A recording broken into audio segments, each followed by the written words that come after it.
Ladies and gentlemen, please welcome the Vice President of the United States, J.D. Vance, Secretary of State, Marco Rubio, Special Envoy, Steve Witkoff, and the Executive Board Member, Jared Kushner.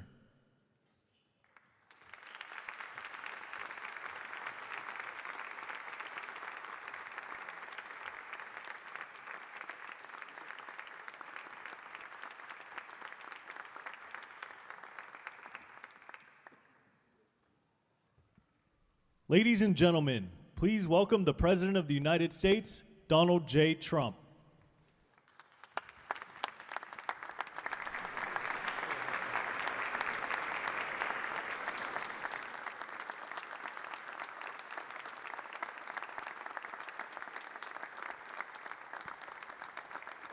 Well, thank you very much. This is a big day and lots of people watching, and especially from other countries, the leaders of, as you know, the other countries, because we have a large group of leaders, and the ones that aren't here are watching on Zoom.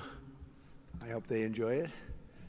And the press, we appreciate it very much, so respectful. You've been so respectful of what we're doing. What we're doing is very simple, peace.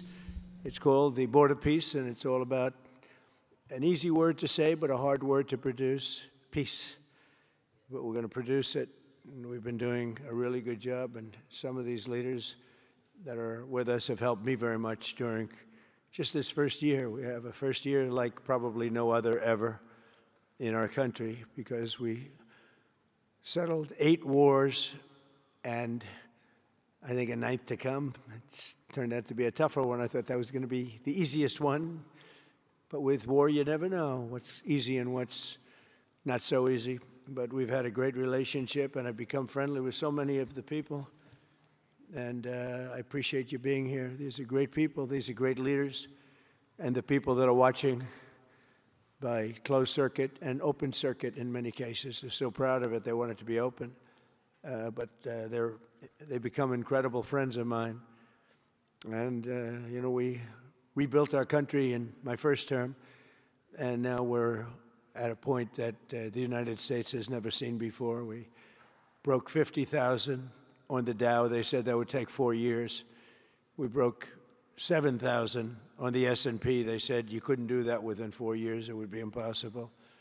And when I came in, they were all saying, if you could get to anywhere close to 40, 45,000, it would be amazing achievement over 4 years. Well, we hit 50,000 in the first year, and we hit 7,000, which was actually tougher to do, according to the Wall Street geniuses. We hit 7,000 in the first year. They said it could take 4 or 5 years. They'd be very happy. It would have been a great job. We did it in 1. But we're doing a great job. Board of Peace is one of the most important and consequential things I think that I'll be involved in. We've been involved in a lot, and really I've been involved in a lot with the people up here. We work together on ending wars with their country. Some of the wars were 32 years long, 32, 34, and a 37. That's a long time, and we ended it in about 2 days, each one of those. But we have some other work to do, and we're getting it done. Gaza is very complex. It's been amazing. I want to thank Steve and Jared for an amazing job. Marco's over there watching. Everybody's fantastic. And J.D., what a job. They're all doing. It's a team. I think it's the best team ever assembled. And you see that by the results. So today is a tremendous honor to welcome you all to the United States Institute of Peace for the inaugural meeting of the Board of Peace. Very important. I believe it's the most consequential board, certainly in terms of power. And in terms of prestige, there's never been anything close, because these are the greatest world leaders. Almost everybody's accepted, and the ones that haven't will be. Some are playing a little cute. It doesn't work. You can't play cute with me. But they're playing a little bit. But they're all joining. Everybody. Most of them very immediately. A few that we really don't want because they're trouble. Take care of them. But this is the most prestigious board ever put together. You know, I've seen some great corporate boards. I've seen some great boards, period.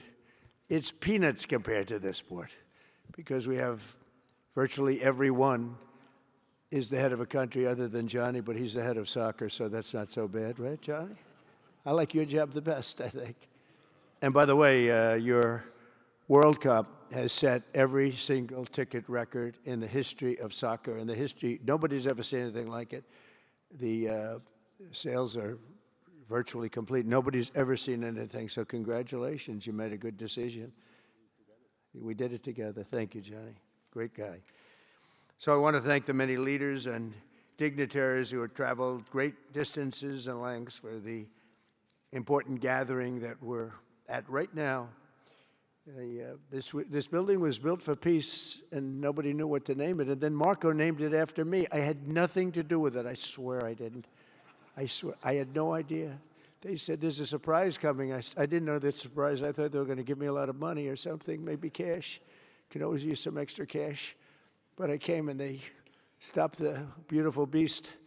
I got out very safely, I'm sure, and looked up, and there it said, Donald J. Trump on the building. And when I say that had nothing to do, nobody believes it, and that's okay, but I appreciated it. That was Marco and JD and a group got together, and they did that, and I just thought it was very nice. And it makes me work harder. We're going to have to work harder. We're going to have to make this building much more important. It's brand new. They built it for peace, but nobody occupied it. You know, nobody knew what the purpose of it, but the architecture is so beautiful, and it was with the meeting rooms, the reception rooms. It's really amazing. Who would think that it was built without anybody in mind or anything in mind, and then the State Department took it over. They liked it. Marco came over one day. He saw this. He said, this building is great. And he actually claimed it, right? He claimed it. And that's what he does. Where is Marco? I said, Marco, is that true? You claimed this building. You took it away from about 5 groups that wanted it. That was done very quickly, very methodically. But it was really, really built so beautifully in such a beautiful building. But we worked together to ensure the brighter future for the people of Gaza, the Middle East, and the entire world. I think that the Board of Peace, because it's mostly leaders and unbelievably respected people, but mostly leaders of Middle Eastern countries, countries from all over the world, and they've been very generous with money also. And the United States, which I'll say in a moment, is also very generous with money because there's nothing more important than peace. And there's nothing less expensive than peace. You know, when you go to wars, it costs you 100 times what it costs to make peace. We have a man at the end right there that's smiling because you learned that after 30 years of fighting, right? 30 years of fighting, we got it done. I want to thank you very much. That was a great thing you did. You and your new friend, they came to my office and they said, I've been fighting for 22 years. Now you're there for 23 years, right? But I've been fighting for 22 years. That's all I've done is fight this gentleman. And his counterpart was there for 7 years. He said, I've been there for 7 years. All I've done is fight this gentleman. And we had it worked out in about 24 hours, right? And it's been a good peace. And I think they've become friends. I'm not sure I'm allowed to say that, but I think so. I think they've become friends, right? Right. Great. Stand up. Stand up. These are 2 tough cookies, too.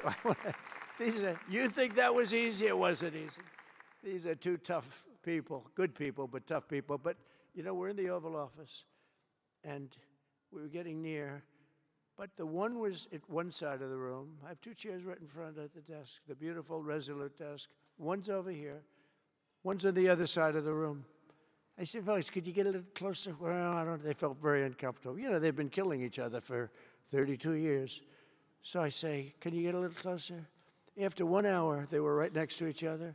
We made a deal. They hugged, they signed, and we had peace with 2 very important countries, and I'll never forget it. So they started off a little weak, and they ended up really strong, and you can be very proud of yourselves. It was a beautiful thing to see. Thank you.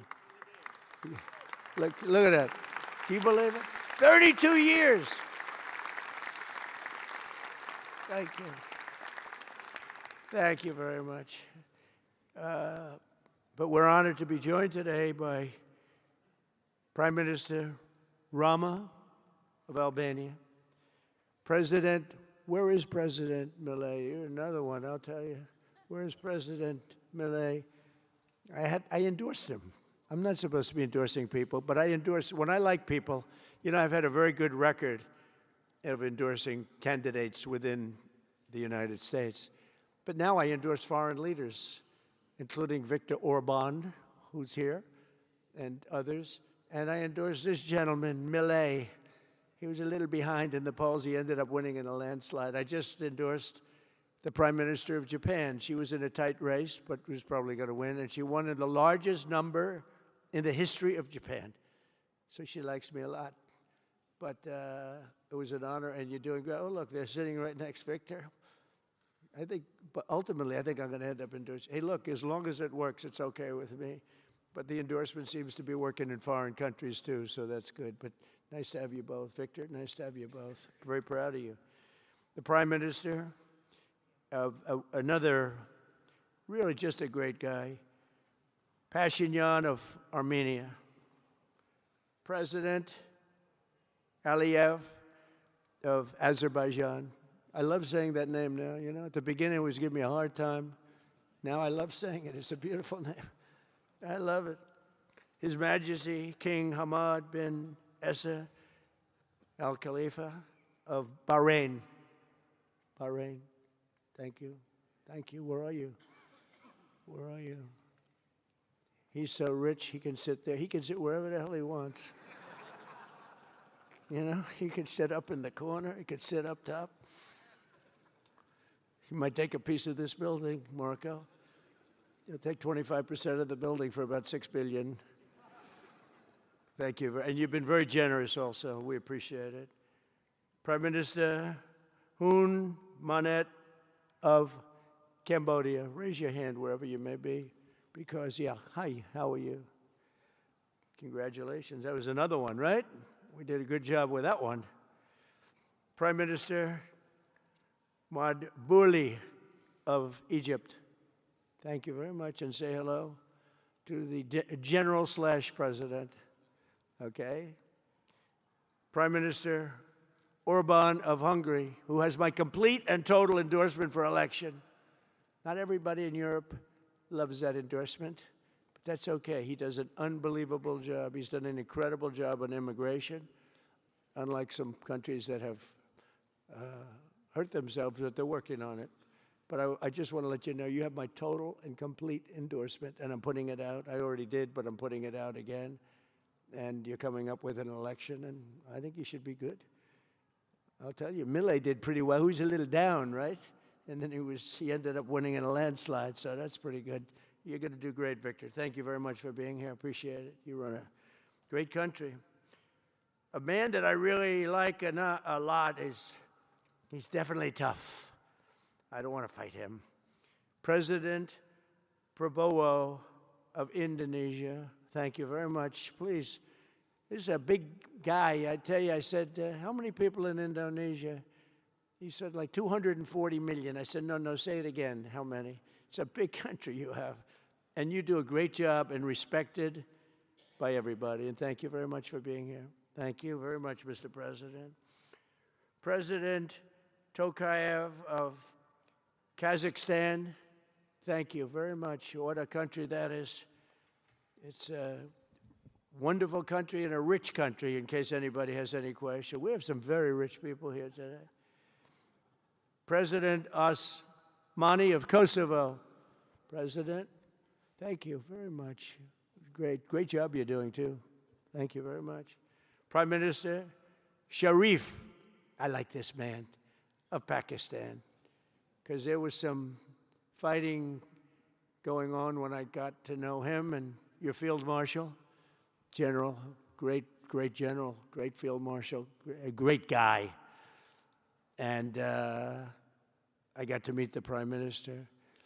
And he said in front of our Chief of Staff, Susie Wells, who's right here, he said, you know, nobody knows this, but I believe that President Trump saved 25 million lives when he stopped the war between us and India, right? You made that statement. I said, 25 million lives? Could have been much more, actually.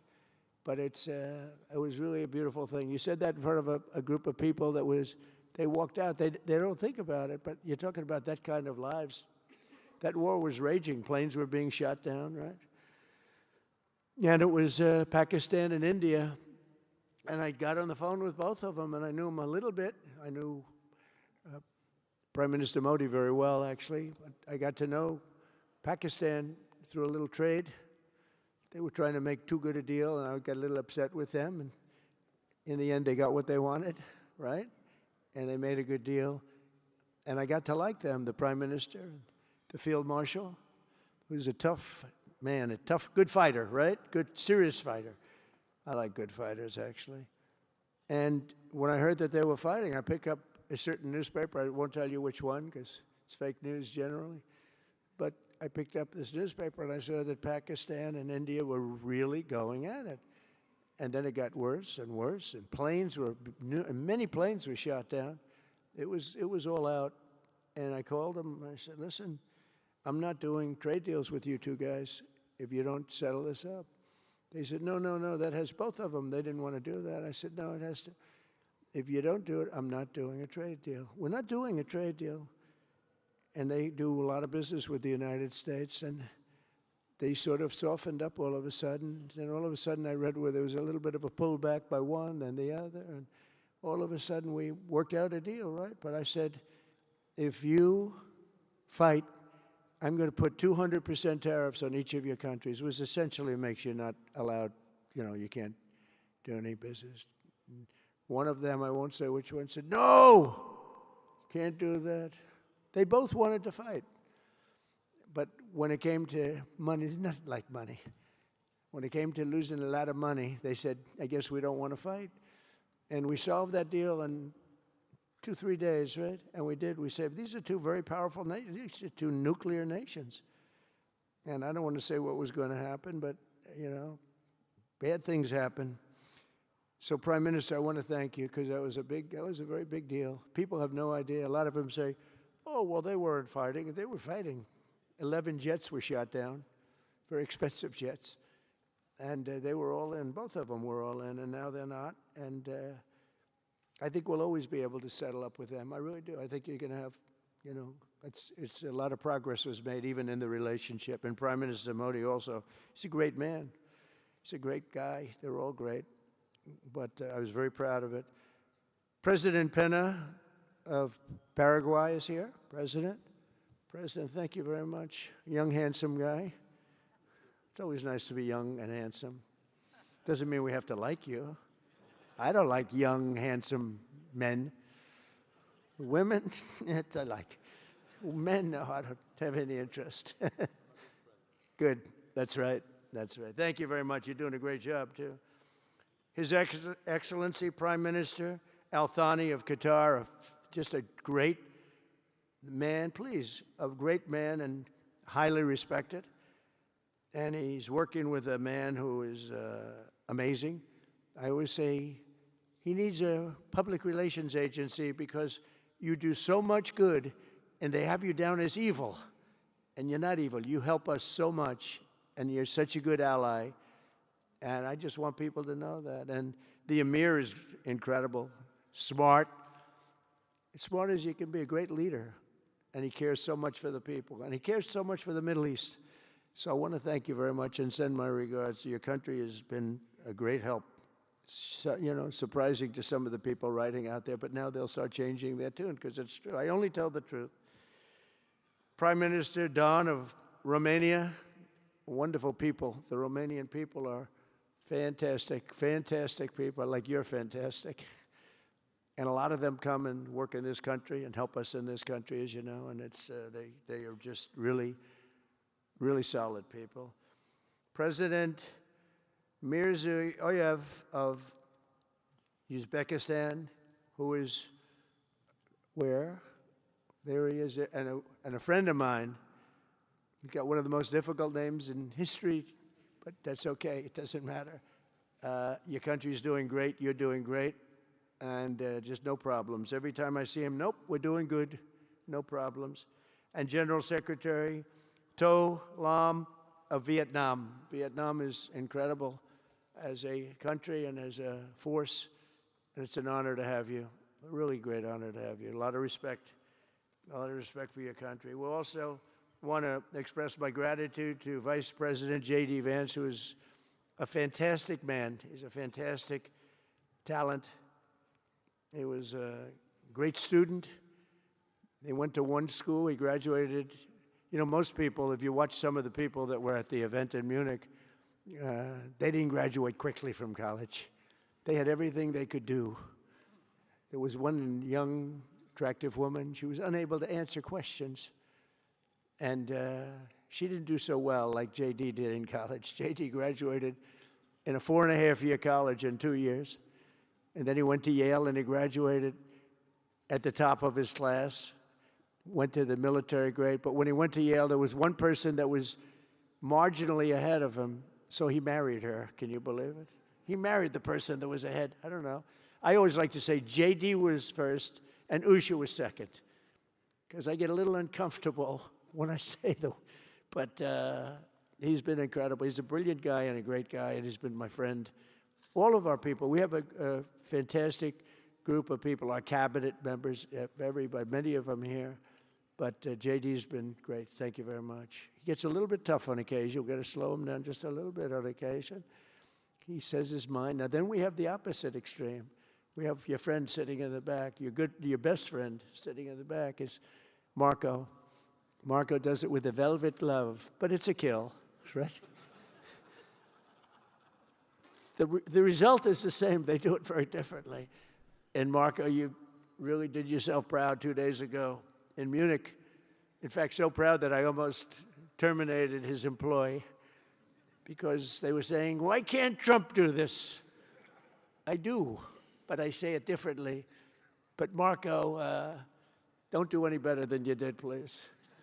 Because if you do, you're out of here. But no, I want my guys to do great. And the acclaim he's gotten and the acclaim J.D. gets is great. We have smart people.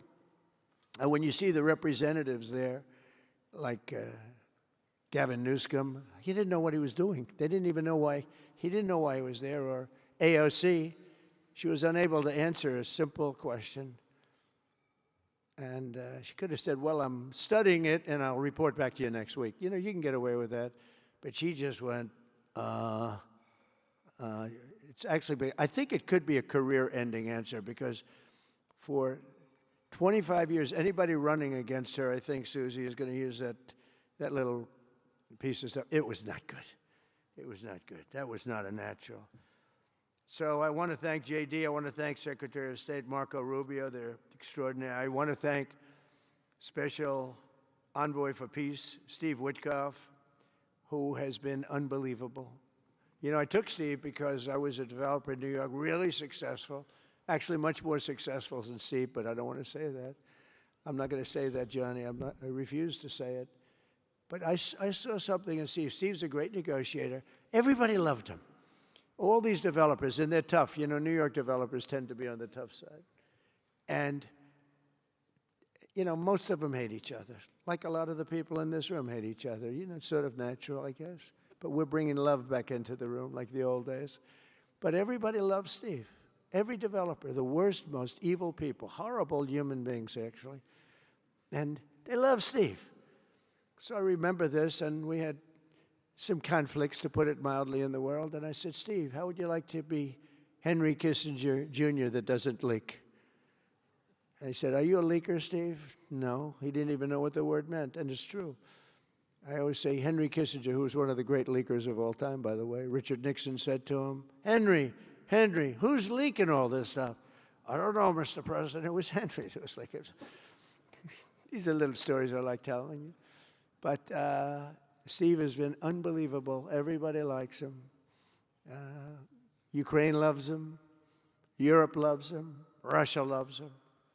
I mean, there's nothing wrong with this. He goes to see President Putin. Didn't know Putin. I set him up a meeting to see. I said, how's Steve doing? Sir, he's still inside. Oh, that was an hour.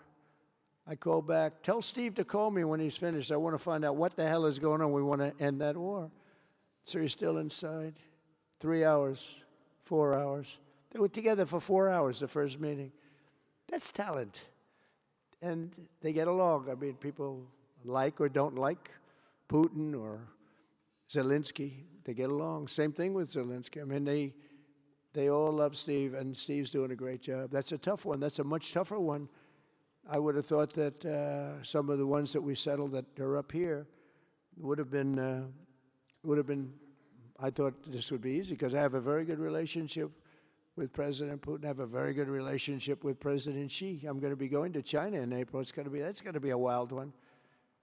I said, but we have to put on the biggest display you've ever had in the history of China. You know, last time I went to China, President Xi, he treated me so well. He gave me a display. I never saw so many soldiers all the same height, exactly the same height within a quarter of an inch. You can do that when you have 1.4 billion people. You know, lots of shoulders. Everybody was within about 1/8 of an inch the same height. I said, if they put their helmets down, you could have played pool on the top of their heads. And it was pretty amazing. But I said, you got to top it. He said, I'll top it. We're going to top it. We're going to have a lot of the people, most of the fake news back there is going to be going. So we have, Steve has done a great job. And then a little bit later on, we brought Jared in. Jared was responsible for the Abraham Accords, which is incredible. Nobody else could have done that. A very smart guy. And we're making Jared an envoy also, envoy of peace. They're both envoys of peace.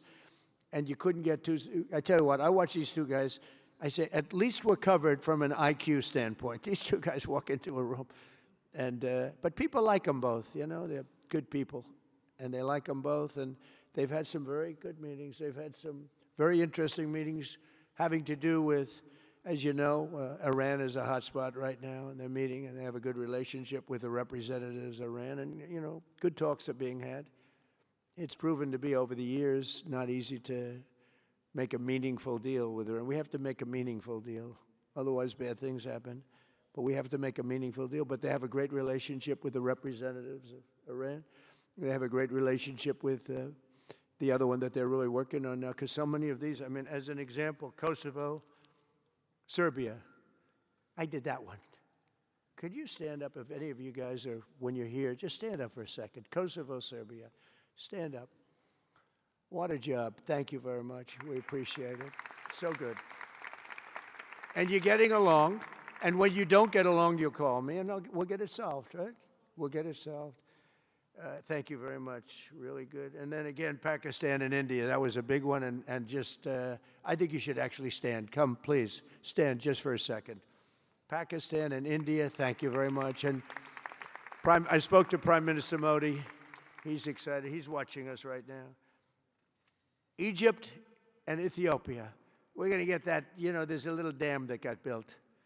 Little dam, like maybe the largest dam in the world. Built and financed, of course, by the United States brilliantly. And having a little trouble getting water to the Nile. That's a tough situation, but we're going to get that solved. Armenia and Azerbaijan, we talked about. And again, thank you, fellas, very much. Great job. Great job. Thank you.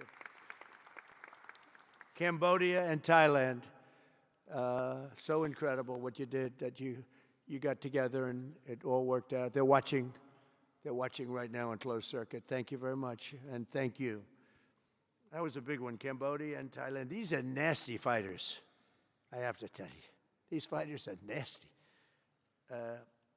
Now we talk about, you talk nasty fighter, you're nice guys compared to this. Congo and Rwanda. That was, and we've got them pretty peaceful. There's little flare-ups every once in a while. I'll get a call once a week. Sir, there's a flare-up in the Congo again. We'll get it straightened out, right, Susie? We'll get it straightened out. And Israel, as you know, with, you could say Israel and numerous countries if you want to really know the truth, but Israel and Iran, and we'll see where that goes. But when you think of Israel, we've done the biggest thing of all. We have peace in the Middle East right now. That's bigger than people said it couldn't be done. For 3,000 years, they've been talking about Middle East. They said it couldn't be done. And you look at what's happened in Gaza. And one of the keys to it was when we took those beautiful magnificent. We just ordered 22 more of them, updated model. The B-2 bombers are incredible. I never understood the B-2 bomber. I'd watch, it's a wing, and I've never quite understood that, Johnny. I'd look at it, I'd say it was beautiful, but what does it do? It carries very big bombs.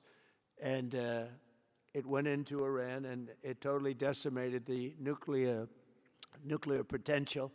And when it did, when it decimated that, all of a sudden we had peace in the Middle East, because there was a black cloud hanging over the Middle East, and if that wasn't done, that cloud would have been there. And countries like Saudi Arabia, countries like Qatar, countries like, nobody could have signed. You would have had that threat. Nobody could have had, you couldn't have had peace in the Middle East.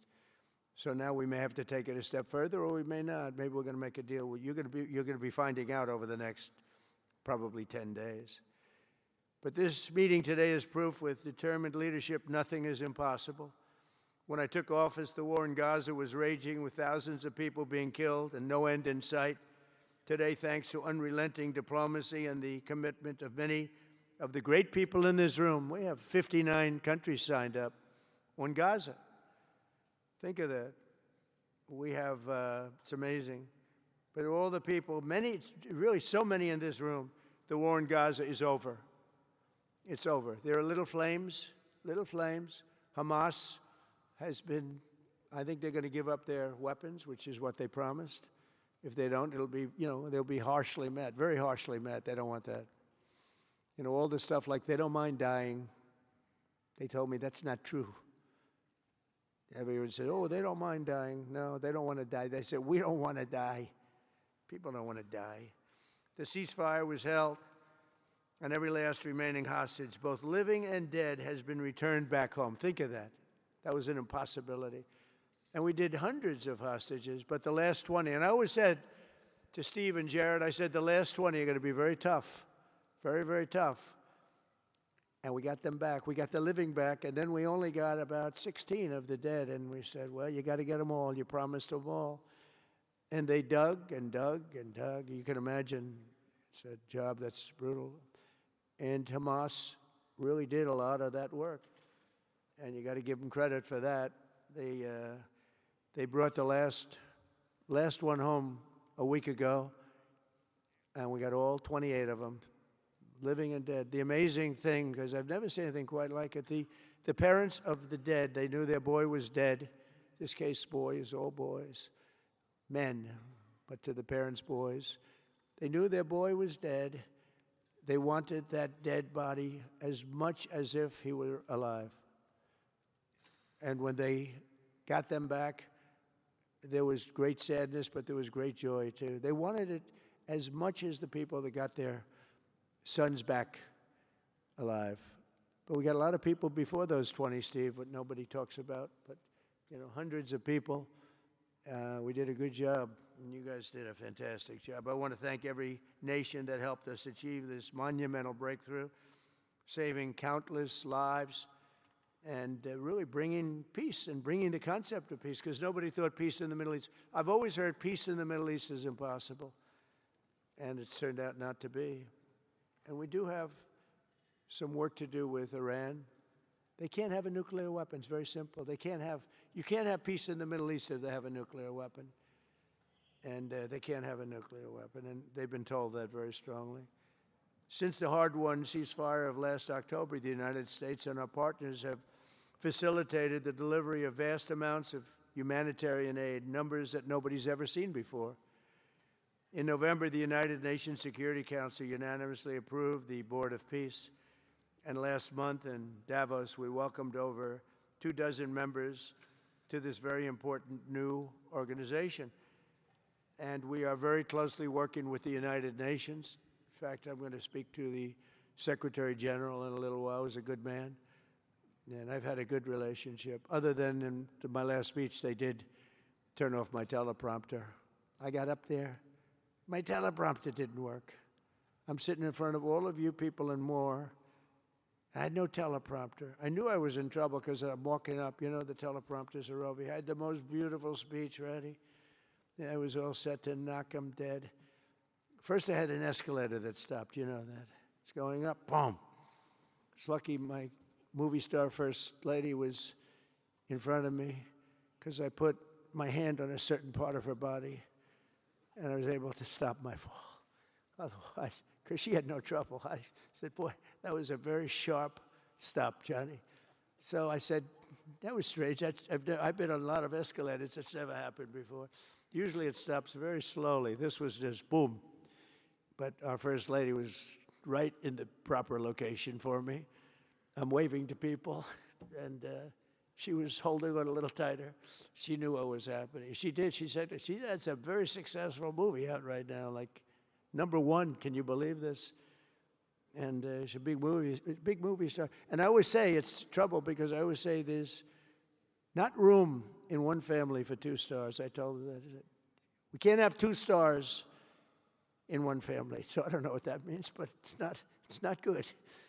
But it is good because we're proud of her. She did people in the United States love the First Lady, and she did the movie, and it's become the biggest selling documentary in 20 years. Can you believe? The theaters are all packed. Women especially, they go back and they see it 2 or 3 times, 4 times.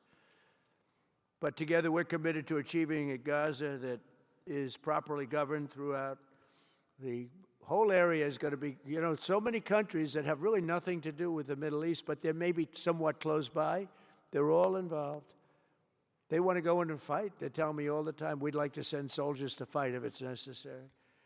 And I don't think it's going to be necessary. We have 2 countries that want to go in and do a number on Hamas. I said, I really don't think I hope it's not going to be necessary, because they made a promise, and they promised me get rid of their weapons. Looks like they're going to be doing that, but we'll have to find out. But it's no longer a hotbed of radicalism and terror. And to end that, we have today, and I'm pleased to announce that Kazakhstan, Azerbaijan, UAE, Morocco, Bahrain, Qatar, Saudi Arabia, Uzbekistan, and Kuwait have all contributed more than $7 billion toward the relief package. That's great. Thank you, fellas. Thank you.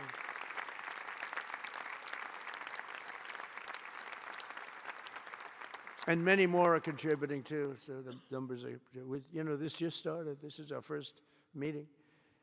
But every dollar spent is an investment in stability and the hope of new and harmonious. It's a region that's so important. It's so vibrant. It's so incredible. The people are so incredible, but we want to have a harmonious Middle East. The Middle East is amazing. So many friends in the Middle East. They're so smart. Sometimes they're too energetic. That's the, a lot of people aren't energetic. Sometimes they're a little bit too energetic. These are great people. The world is now waiting on Hamas, and that's taking place. And it's the only thing that's right now standing in the way. We have Lebanon with certain things that we're working on that are very important. We have to solve the problem of Lebanon, but it's relatively small in terms of what's been done. And again, the key was getting rid of the nuclear potential, because Iran would have had a nuclear weapon based on everything we found out since within 1 month. We can't let that happen. So many of our friends in Europe are attending today, and we're eager to have them become full members. They all want to become full members, and we've had a great response from Europe. And Europe is, it's where I come from, where so many people come from that are in the United States. But we have a great relationship with Europe. We have a great head of NATO. He is a fantastic man, and he's doing a great job, really great job. I'm excited to announce that Norway has agreed to host an event bringing together the Board of Peace. Oh, I thought when I saw this note, I'm excited to announce that Norway, I thought they were going to say that they're giving me the Nobel Prize. Oh, this is less exciting. Oh, it says, I'm excited to announce that Norway, and I'm saying, oh, great, I'm getting the Nobel Prize, finally. Finally, they got it right. But I don't care. I don't care about Nobel Prize. I care about saving lives, just so you understand. We play and we all, do what we have to do. I only have one thing. I don't want to see people killed from parts of the world that are very far away from the United States. And if I have an ability to to turn off wars, I want to use that ability because it's people, millions of people. It's like the Prime Minister said, 25 million people maybe. And that's a small number compared to what it could have been if you really think about it, right? No, I want to save lives, and I don't care about prizes. And the UN Office for Coordination of Humanitarian Assistance is raising $2 billion for the support of Gaza. Additionally, Japan has just committed to host an aid fundraiser, which will be a very big one. It's already successful. We know some of the numbers that are being talked about, which will be attended by other nations in the region, including South Korea, the Philippines, Singapore, and others. And I know that China is going to be involved, and I think Russia is going to be involved. I think they will be.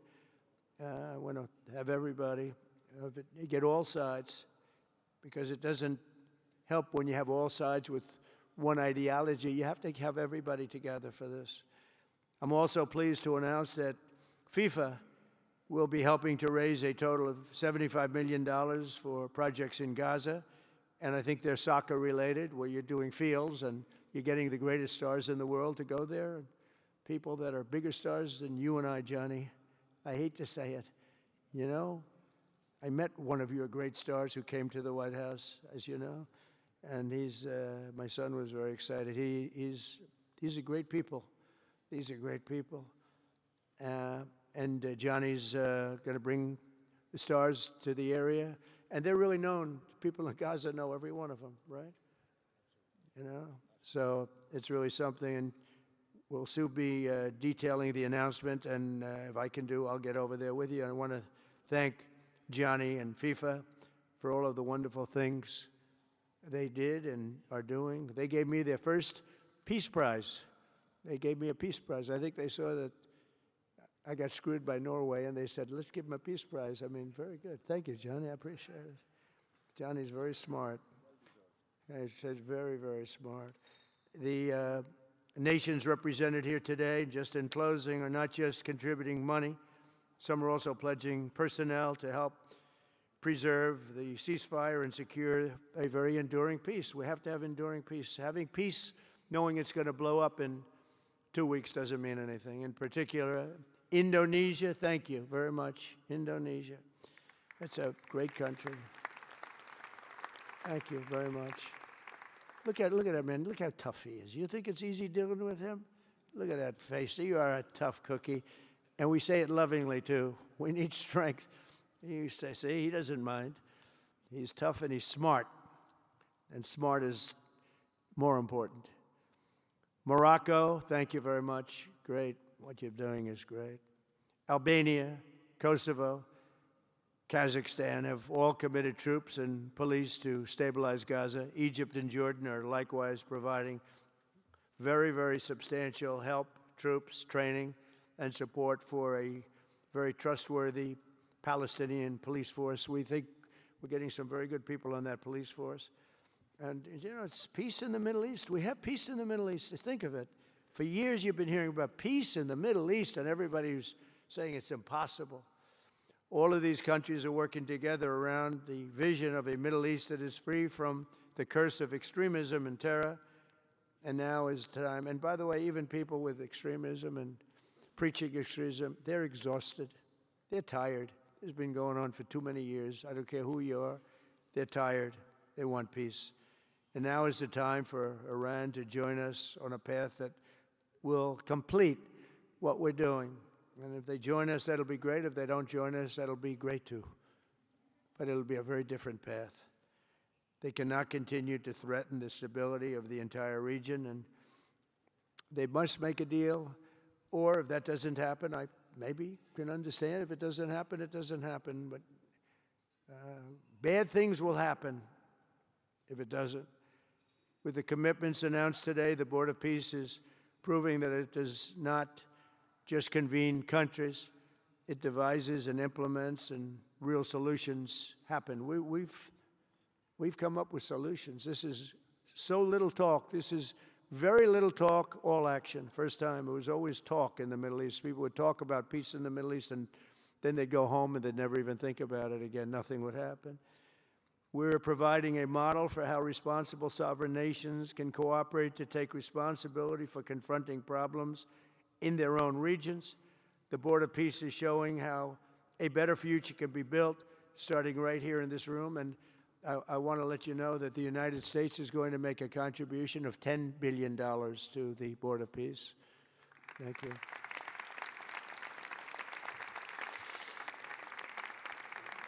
And we've had great support for that number. And that number is a very small number when you look at that compared to the cost of war. That's 2 weeks of fighting. It's a very small number. It sounds like a lot, but it's a very small number. So we're committed to $10 billion. Together we can achieve the dream of bringing lasting harmony to a region tortured by centuries of war, suffering, and carnage. They say 3,000 years. And hopefully we can lift up the eyes of the world to envision how other intractable conflicts can be settled. So many conflicts, they'd say, are impossible to settle, and we get them settled. We got, of those 8 that we settled, most of them were said to be not settleable. And they not only got settled, they got settled within days. More impossible problems can be solved as we go along this very beautiful path. I think it's a beautiful path. I think it's such an important day. Even the weather's beautiful. We walk in, it's beautiful. Everything's beautiful. But the ancient wounds can be healed, and they are indeed ancient. This has been going on for so many centuries that our entire planet will be a better, safer, more beautiful, and more peaceful place for us all. We're going to be working with the United Nations very closely. We're going to bring them back. I think the United Nations has great potential, really great potential. It has not lived up to potential. The 8 wars, I never even spoke to them about one of them, and I should be speaking to them about all of them. Someday I won't be here. The United Nations will be, I think, is going to be much stronger. The Board of Peace is going to almost be looking over the United Nations and making sure it runs properly. But we're going to strengthen up the United Nations. We're going to make sure its facilities are good. They need help, and they need help money-wise. We're going to help them money-wise. And we're going to make sure the United Nations is viable. And you have some very good people at the United Nations, can do a good job. But as I said, I've said it for years, United Nations has tremendous potential. A lot of people didn't like when I said it. They said, oh, you shouldn't say that because, you know, we don't care about the United Nations. No, it's really very important, and I think it's going to eventually live up to potential. That'll be a big day. So I want to thank everybody for being here. You're my friends. You're great leaders. You're great people. And I can honestly say, you know, you're strong leaders, you're tough leaders in many cases, and every single one that I'm looking at that's right here, I've gotten to know and I've gotten to respect. And really, you're friends of mine. And if I can help you at all, you let me know. But this is going to be something, the Board of Peace will be something that, the likes of which I don't think anybody's seen before. And thank you all very much. It's a great honor. I'm going to ask J.D. Vance to come up and say a few words. Thank you very much.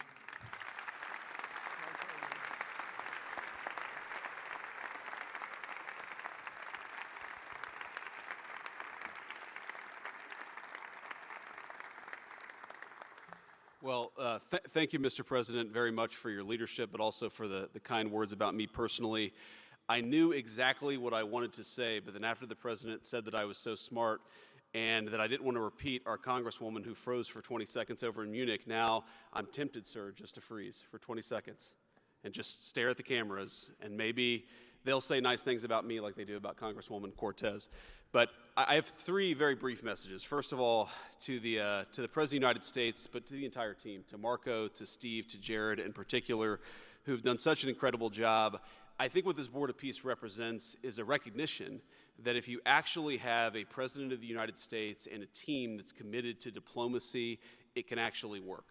When I look at what happened to Israel on October the 7th, all those innocent people who were murdered, the fact that you had all of these hostages, and of course, a terrible war that came from it, I remember thinking to myself, how is it ever going to be possible to get these hostages home safely, to make it possible for the people of Gaza to actually have a reasonable future, but also to ensure that Israel is never attacked again? It turns out the answer was you just needed a president who was committed to the effort and committed to the work, and that's what we had, thankfully, under the leadership of this president. And you got to make peace, but then you have to make the peace stick. And that brings me to my second point. That's what the Board of Peace, I think, is fundamentally about, is making the peace stick. And it's an incredible thing that you guys have all done. So to all of the leaders gathered here today who are investing in the future, who are investing in peace, we're grateful to you. We're grateful for your partnership. And in particular, I think to the President of Azerbaijan and the Prime Minister of Armenia, who I just saw last week, thank you all for making it possible and for showing what real leadership can accomplish. When you set aside weapons and killing and destruction and invest in your people and invest in prosperity, it can create great things. So thank you both for what you did. I think it showed great leadership. And finally, to the American people, I think it's important that the American people recognize why we're here today. And the reason that we're here today is, yes, to save lives and yes, to promote peace, but this creates incredible prosperity for the American people. The countries represented here represent trillions of dollars of investment in the United States of America that would not have been possible without this president's leadership and advocacy for peace. The economies here represent millions of American jobs of people who are receiving products built in American factories and made by American workers would not be possible without a focus on peace. So, Mr. President, while I think this is great for the world, I also think it's really, really great for the United States of America, so we're looking forward to the partnership. With that, I want to turn it over to the MC for the rest of the program, and that is our great press secretary, Carolyn Levitt. Thank you.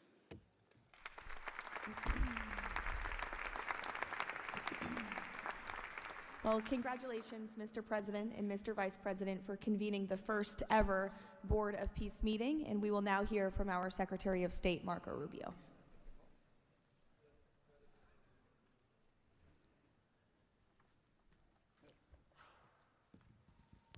I'll be brief and to the point. We want to talk a little bit about the strategic vision of this organization and begin doing so by first acknowledging that we are here today because the President of the United States, Donald J. Trump, has both an ability and a willingness to use the power of his office to think outside the box. And that's why we're here today. This was a very unique crisis in Gaza, one that the existing international institutions could not solve or figure out. It needed a very specific type solution that required the partnership of all the nations that are here, including those that are here on an observer status. And we appreciate you coming today and being a part of this as well. And that's the point I want to drive home today. And soon you'll hear from Steve and Jared, who, by the way, deserve an incredible amount of credit for pulling this together and working countless hours and traveling all over the world. They truly deserve our appreciation and thanks for the work they've put in under the leadership of President Trump to make this possible. This Gaza situation was impossible to solve under orthodoxy, under existing structures. And so what we did is they went to the UN, and they got the UN's approval to put this group together and bring these nations together to come up with a very specific solutions to a very unique and specific problem. We have a long ways to go. There's a lot of work that remains. It will require the contribution of every nation state represented here today, and we thank you for being a part of it. And we hope that this can serve as a model for other complex and difficult situations so they can be solved in the same way. But right now the focus is on this one. We have to get this right. There is no plan B for Gaza. Plan B is going back to war. No one here wants that. Plan A, the only path forward, is one that rebuilds Gaza in a way of enduring and sustainable peace where everyone can live there side by side with one another and never worry again about returning to conflict, to war, to human suffering, and to destruction. And again, Mr. President, thank you for having the vision and the courage to pursue something that has never been done before, and we're not done yet. And thank you to Steve Witkoff and Jared Kushner for the time and the work they've put into this. And thank you on behalf of the State Department and the U.S. government to all of the nations that are here. Every one of you is indispensable, including our observer partners, who we hope can find your way to join us at some point as officially part of this. But we are grateful for the fact you're here today and the contributions you've made already. Thank you.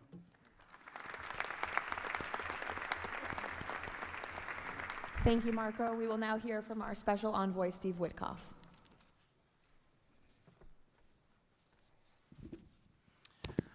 Thank you, everybody, for being here. I don't know if we ever believed that this was possible when we first started envisioning a Board of Peace, but of course, under the President's indispensable leadership, and it begins with that. It begins with President Trump's leadership and his direction. We are here today, and it's pretty amazing. I think we have some people to thank. We had an amazing partnership between the mediating countries, Qatar, Egypt, Turkey, Prime Minister Mohammed, You are an exceptional human being. You really are. Ali, thank you for everything you did. That's you right over there, Ali. Wherever Hakan is, Hakan, you were amazing. And so was Ibrahim and President Erdogan. And of course, to the Egyptians, Badr, I know you're smiling because we went through so much. And General Hassan was amazing. We all became friends here. And Prime Minister Sisi, President Sisi, pardon me, and so many others. But our team, JD, your insight, your counsel, and Marco, you're an amazing secretary, and it's a privilege to work for you. And Jared, you are my dear friend and the best partner I ever had.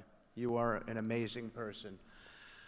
But Mr. President, it is my greatest honor to work for you.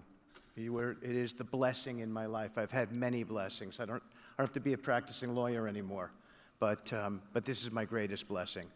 But I also have to mention one other person who is important to this discussion. Oh, the Israelis, I forgot. Prime Minister Netanyahu. Without him, much wouldn't have been accomplished as well.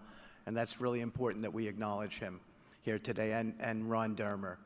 But a person who doesn't care much about the acclaim we have to acknowledge too, and that's you, Susie.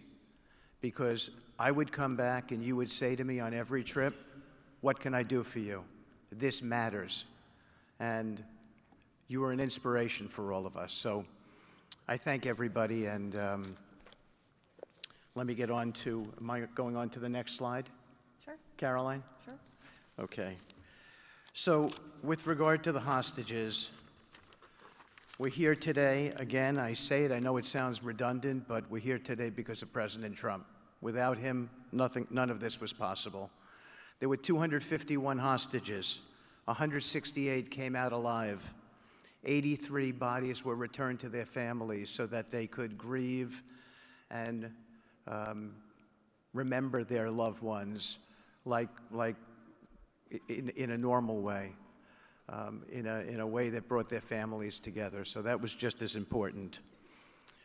This was a monumental effort, and I want to tell a story about the president. Every time a hostage family came to visit with us, they were not on the president's schedule. I would walk down to the Oval Office, I would tell the president that there was a hostage family here, and he would say, Steve, bring them up. Every single time. Mm-hmm. And when we got the last 20 out, we had a celebration at the White House, and I could see the emotion on the president's face. And he came up to me and he said to me, I have to tell you, this is my 5th year in the Oval Office, and I don't know that I've ever had a more special time than this moment with these people, seeing them come home.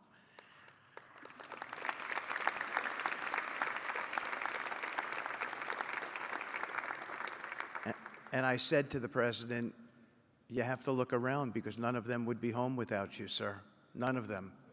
So I only want to tell you, Mr. President, you gave me my greatest honor to work on this effort, and I thank you.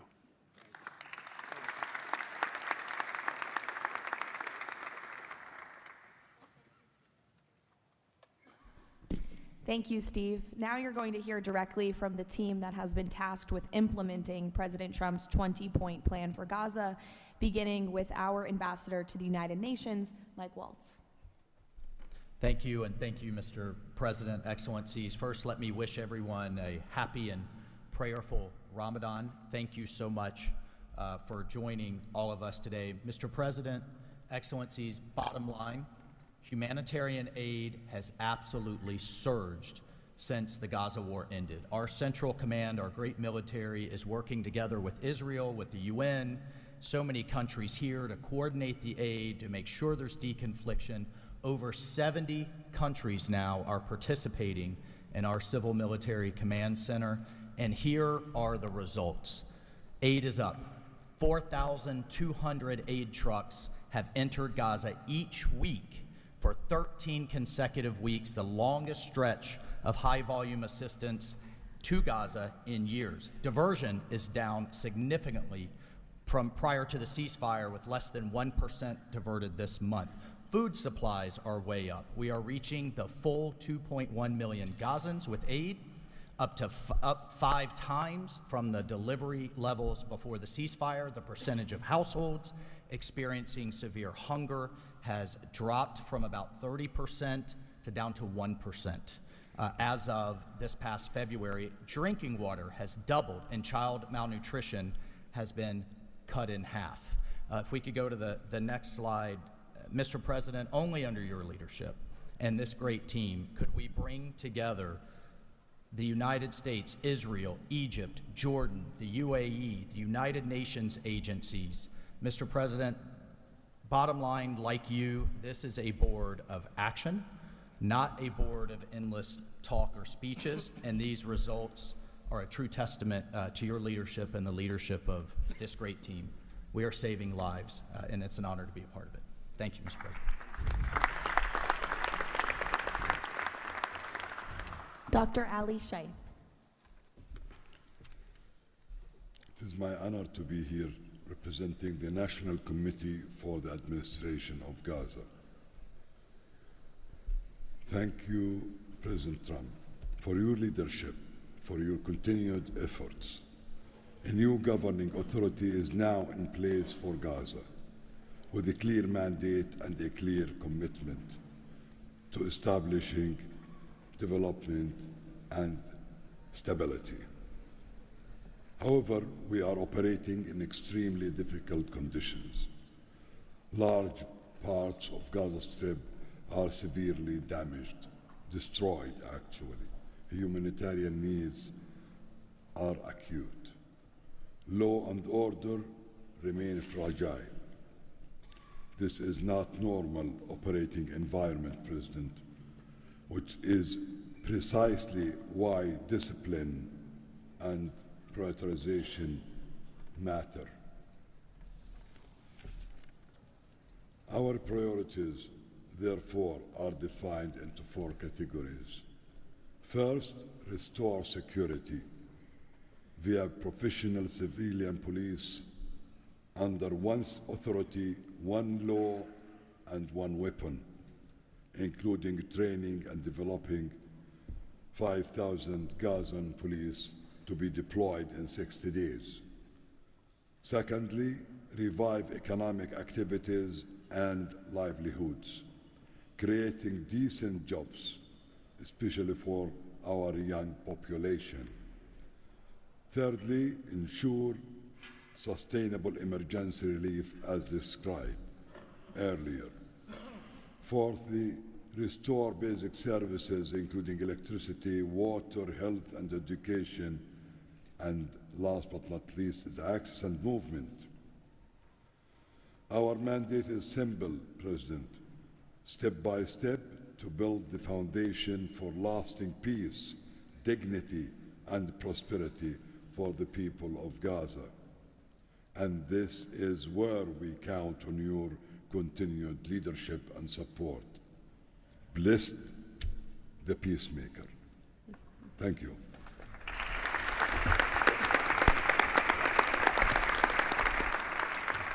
Thank you. Now Nick Mladenov. Thank you, Caroline, and thank you, Mr. President. Today, we're very happy to announce that we're creating the Office of the High Representative for Gaza of the Board of Peace, which will be there to support, to guide, and assist the National Committee for the Administration of Gaza, hopefully removing the roadblocks that they will be facing in taking over civilian and administrative control of the Gaza Strip. We plan to work in full transparency under the guidelines of and supervision of the Board of Peace and the Executive Board. And of course, we will do that in great coordination with the Israel and with the Palestinian institutions, who we both require to make this work on the ground. And certainly with my very good colleague here, General Jefferson, the International Stabilization Force that is coming together. Mr. President, if I can actually use the opportunity to announce some breaking news that as of this morning, we started the process of recruiting Palestinian police force that Ali was just referring to. And just in the first few hours, We have 2,000 people who have applied to join a new transitional Palestinian police force to be formed in Gaza under the authority of the National Committee with the support of the Board of Peace, trained in Egypt, where we have received an excellent proposal of how to do that forward. And this is critical to what we need to do as we begin this process. And if we may move to the second slide. It is this Palestinian security force under the authority of the National Committee for the Transition Period that will allow us to ensure that all factions in Gaza are dismantled and all weapons are put under the control of one civilian authority. The only way to do that is the full implementation of the 20-point plan and the UN Security Council resolution, which binds us all to make sure that that is the way forward. We have now a fully agreed framework with the mediators on how to do this, and I thank very much the state of Qatar, Egypt, and Turkey for their excellent support in this. We now need to move forward on communicating it and negotiating the details of the implementation plan with the factions on the ground. But rest assured to all of you that we're on the right track, and if I can ask one thing of all of us, is to make sure that we have one message. There is no other option except the full demilitarization and decommissioning of all weapons in Gaza for reconstruction to begin and for people to have a new way of life going forward. Thank you.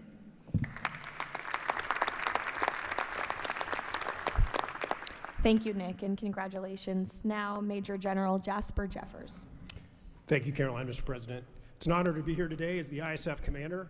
The ISF will do two things: stabilize the security environment in Gaza and enable civilian governance as established by the National Committee. For the last few months, we've had a team on the ground of U.S. military experts preparing the infrastructure for the ISF.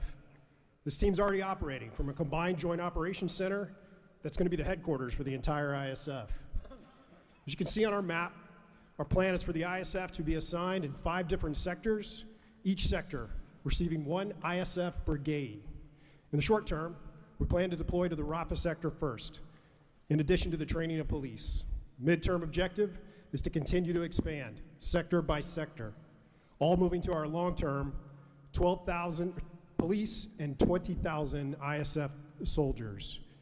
I'm incredibly pleased to announce today that the first 5 countries have committed troops to serve in the ISF: Indonesia, Morocco, Kazakhstan, Kosovo, and Albania. And 2 countries have committed to train police: Egypt and Jordan. I would also like to announce that I have offered and Indonesia has accepted the position of Deputy Commander for the ISF. With these first steps, we will help bring the security that Gaza needs for our future prosperity and enduring peace. Thank you.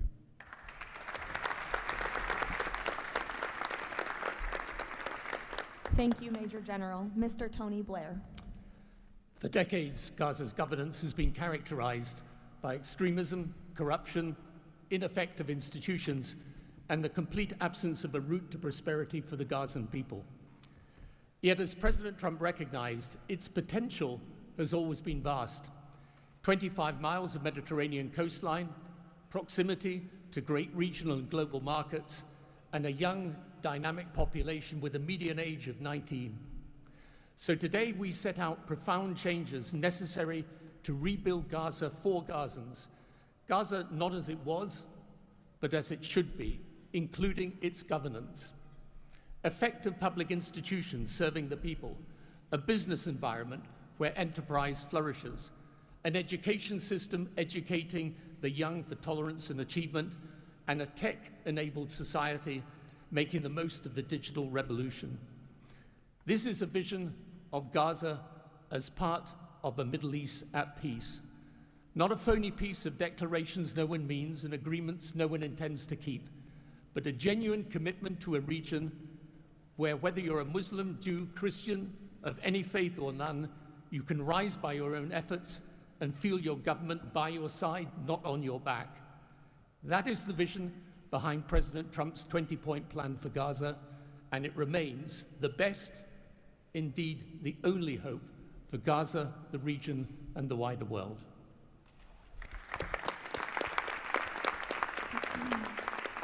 Thank you.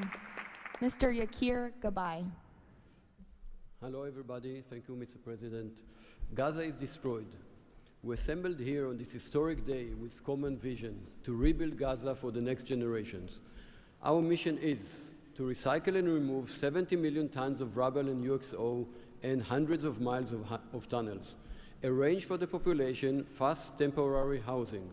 In parallel, to start construction of infrastructure and permanent housing.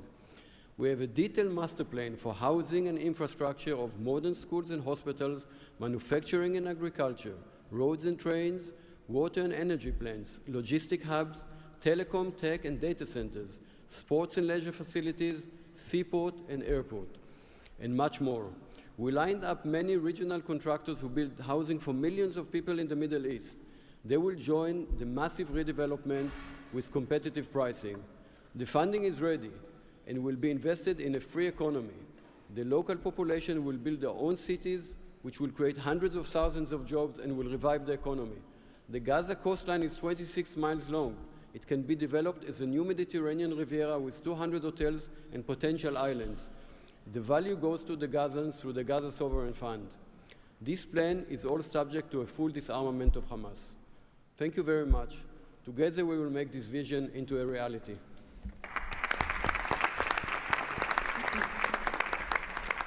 Thank you. Mr. Liren Tanman. When we asked the NCAG what Gaza needs to unlock its potential, the answer was clear. Reconnect Gaza to the world, digitally and economically, and replace corruption with an open, tax-free system. Gaza was once a vital trade hub between Asia and Europe. Reconnection is a return to its roots. Even the word gauze comes from Gaza, where silk was woven and exported to Europe. So, we brought together Palestinian, Arab, and American partners to deliver practical solutions. By July, Gaza's 2G network will be upgraded with free, high-speed access to essential services. The NCAG is building a secure digital backbone, an open platform, enabling e-payments, financial services, e-learning, and healthcare with user control over data. This effort is supported by our regional partners, and I believe you will hear some exciting news from them on that later today. In parallel, we're advancing an Amazon-like logistics system to help Palestinian launch businesses import globally and trade securely. This will lower prices, drive growth, and help transform Gaza into an open, transparent, corruption-free economic zone. Thank you. Thank you. Mr. Mark Rowan. Mr. President, distinguished leaders, the goal is simple. Take the momentum all of you have provided and build it into something that is not just temporary relief, but something that provides a long-term foundation that will enable many of the goals we've spoken about today to be achieved. We plan to do this by gathering Gaza's productive assets in one unified structure. This will allow independent, professional, conflict-free management of the resources to benefit the Gazans. This will also enable expeditious planning and zoning and not fragmented projects that do not contribute to an economic whole. The potential here is tremendous, but it has to start somewhere. The start is in Rafah, where, as you heard, that will be the first place security is deployed. The plan is 100,000 homes for 500,000 residents plus $5 billion of infrastructure. Over time, 400,000 homes for the entirety of the population with more than $30 billion of infrastructure. Let me put it in financial terms. This is not a problem of money or collateral. This is a problem of peace. The coastline alone, $50 billion of value on a conservative basis. The housing stock, more than $30 billion as rebuilt. The infrastructure, more than $30 billion. $115 billion of value. It just needs to be unlocked and financed. Great, thank you. Mr. Ajay Banga. Thank you, Caroline, and thank you, Mr. President. All this requires money. And so when the UN Security Council resolution got passed, we set about creating the Gaza Reconstruction and Development Fund at the World Bank. It's housed there. The World Bank's role is that of a limited trustee. We manage the donor contributions coming in of the type that the President said a little earlier in his opening remarks. And then we help to manage that money while it stays with us. And under the direction of the Board of Peace, we disperse the money for reconstruction and development projects in Gaza. This fund is ready to receive the donations that he spoke about just a little while ago. The second part of the story is that you as donors deserve the right to know that the money is being used in a transparent way. We are helping, along with the Board of Peace, which takes the ownership of ensuring that the right kind of financial, legal, and oversight mechanisms are being put in place. We've even assigned a financial controller from the World Bank on a secondment basis to the Board of Peace to ensure that we can try and help build the best standards in this process. Now, this is just the beginning. This work is going to need 2 or 3 things that the World Bank Group can bring to the table. The first is leveraging of public finance. Because of our AAA rating, we have the ability to leverage private bond money to help to create the resources we need to do what Mark just talked about. The second is we can de-risk private investing. And the third is we have people on the ground and expertise and knowledge of doing this kind of work in other markets. We want to be not an armchair critic of a process, but an active participant in giving Gazans and people in the region the opportunity of the lives they deserve the one time we get the chance. So thank you again.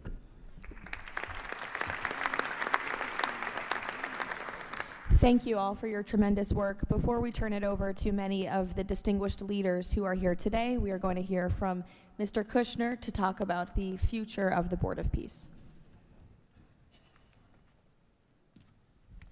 Thank you, Caroline, and thank you, Mr. President, Mr. Vice President, Secretary Rubio. We cannot change the past, but I think that what you're seeing today is that we can potentially change the future if we focus and do this in the right way. We tried to structure this meeting like a proper board meeting, like we do in the private sector, where we have all the preparation, we get the right people together, and we really report on what our challenges are, what the opportunities are, and what are the approaches. What you've seen today is just a small sample of the work that's been done, and I really want to thank the entire team that's worked so hard at this. A lot of these people are volunteers. They're doing this not for any personal gain. People are not personally profiting from this. They are really doing this for their children and for their grandchildren and because they want to see peace. One small anecdote is Liran said to me, "Are you sure I should be presenting? I'm a Jewish Israeli and I'm working on Gaza and all these things." And I said, "That's exactly why you should be presenting today." If Jews and Muslims work together, Israelis and Palestinians with Americans and English and Bulgarian and people from all around the world, then we can kind of join on a common goal, which is peace and togetherness, and that's really what we've done. I want to thank President Trump. I remember working with you on your first foreign policy speech in 2016 that you gave at the Mayflower Hotel, and at the time, those ideas were considered to be very, very radical. What I saw as somebody who didn't have any foreign policy experience were just common sense ideas. Why can't the world be better? Why can't there be peace? Why can't there be more prosperity for all people in all ways? And I think over the last decade, you really have changed the way that the world thinks about a lot of these things. And I think that this organization is bringing a new approach and new ideas and new people together in order to effectuate it. I'd really like to thank all the countries that joined on very early. I see this as a very self-selecting group of countries that really believe that the future can be different and wanted to join in partnership and put their reputations and their resources and their time and their ideas on the way to say, these are the challenges we're putting into that we're solving in our own countries. We want to come with new ideas because we've achieved success and we believe that the world can be better in that regard. So I don't have to go through these slides in great detail, but we've secured today, even without the president's, amazing commitment, over $7 billion. As Mark said, we don't really have a resource issue here, although we are going to need everyone's support. We just need to be executing and doing this in a good way. We've dealt with the humanitarian issue. We've returned the hostages. But the one final thing I just want to talk about as well from our perspective is that the President Trump in his heart wanted to get the hostages home, but he also really wanted to help the people of Gaza. He saw the suffering that they were enduring, not through fault of their own, because of the bad leadership that they had, the situation they were born into, The war was a horrific, horrific situation. And I think through this process, thanks to Ali and the committee, we are now here to fully support the committee. We are here to help the people of Gaza, to lift them up and give them every opportunity to succeed. And we really see this as a partnership with them and with the Israelis to see if we can create an environment that can be peaceful, that can be functional, that can offer people the opportunity to really live a better life. And I think you've seen some of the work today, and hopefully we'll be successful. Like I said the last one, failure is not an option, and we have to really push forward and keep finding ways to succeed with this. So really thank you, President Trump, Vice President Vance, and Secretary Rubio, and obviously Steve, who's been, like he said about me, I feel just about him. Working through all these challenges has been an absolute honor and a pleasure with you, and I've really been very lucky to have your partnership. So really thank you all, and I'll give back to Caroline. Thank you. Thank you, Jared. The war Hamas began has left. The war Hamas began has left Gaza in ruins. Yet from these ruins, a new future will rise. President Donald Trump unparalleled achievements in just few months. The United States, together with key regional and global partners, has signed the 20-point Gaza Peace Plan, a blueprint for security, peace, and prosperity. All the hostages returned, the living ones to their homes and the deceased to burial. Ceasefire is stable, and the killings from both sides reduced by 99%. The United Nations Security Council approved the establishment of the Board of Peace chaired by President Donald Trump, a governing body dedicated to providing security, infrastructure, and homes for Gaza's people. Ushering in the new dawn for Gaza, the new Palestinian Technocratic Government of Gaza, the NCAG, was elected with consent of all parties, including the Palestinian factions, Israel, and the Arab countries. Rafah border crossing with Egypt was open. The NCAG will secure the disarmament of Gaza to ensure one authority, one law, and one weapon. The United States and its partners, in coordination with the World Bank, are pledging billions of dollars to rebuild Gaza. Safe areas are being established in Rafah and later across the Gaza Strip, where families can receive shelter, food, health care, and education. In Rafah, Gazans will build their first new city. The NCAG, with the Board of Peace, will expand development across the entire Strip, employing hundreds of thousands in reconstruction and business activity. Transportation, water, and energy systems will be restored, and a modern economy will begin to emerge. Children will return to classrooms with a curriculum that promotes tolerance, dignity, and peace.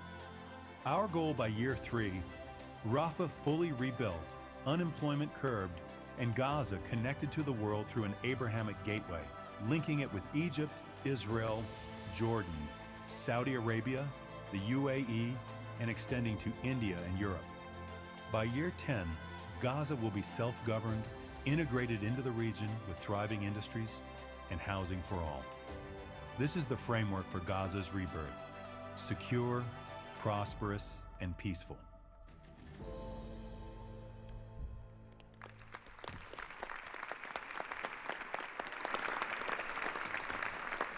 It's amazing.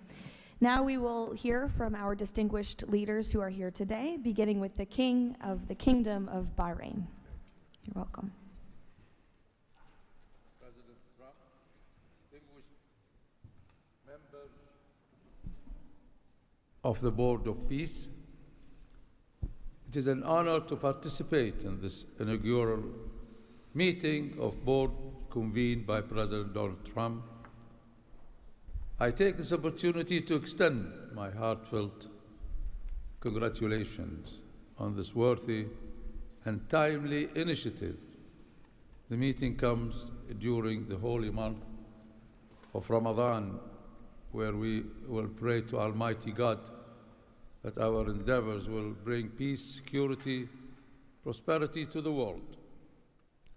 As a founding member of the Board of Peace, the Kingdom of Bahrain recognizes and endorses the tremendous potential of this body, the extraordinary drive of its chairman, and his sincere efforts to unify nations in our common objectives.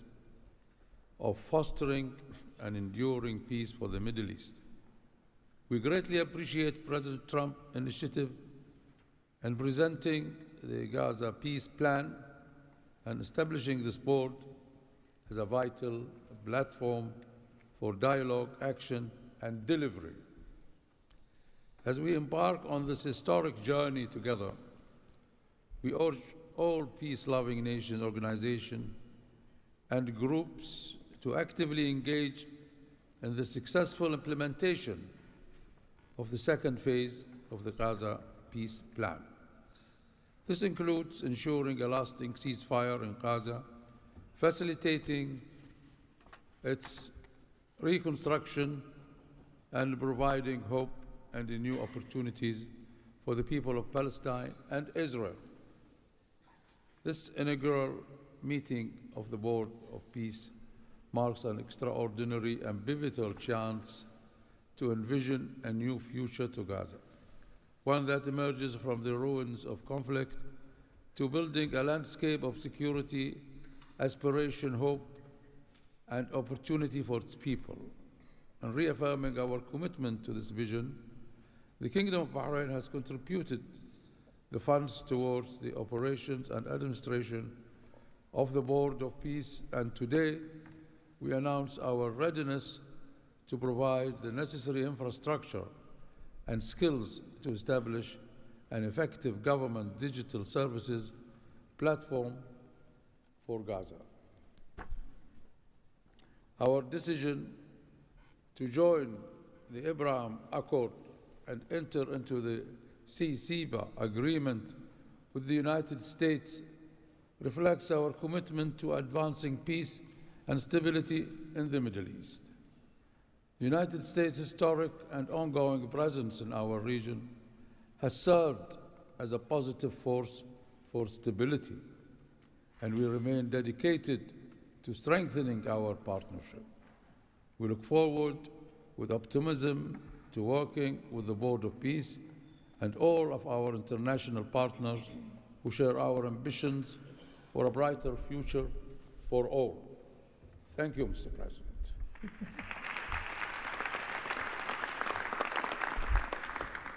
Next, the President of the Republic of Kazakhstan. Dear Mr. President, ladies and gentlemen, our meeting here at the Donald Trump U.S. Institute of Peace comes at a moment when decisive and pragmatic actions matter most.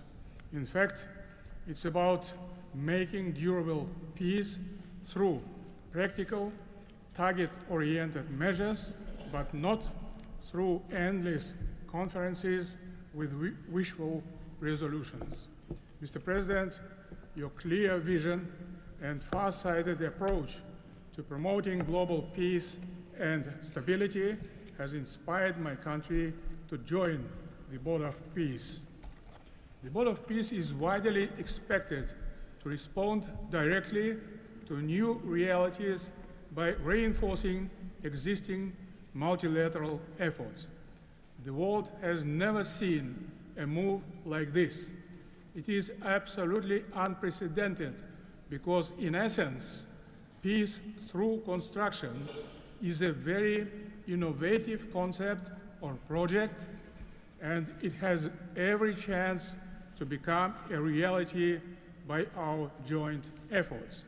Therefore, Mr. President, I acknowledge and accept your conviction that lasting peace must be built on concrete actions. As our first step, we are ready to contribute a significant amount of cash finance directly to the Board of Peace without any delay.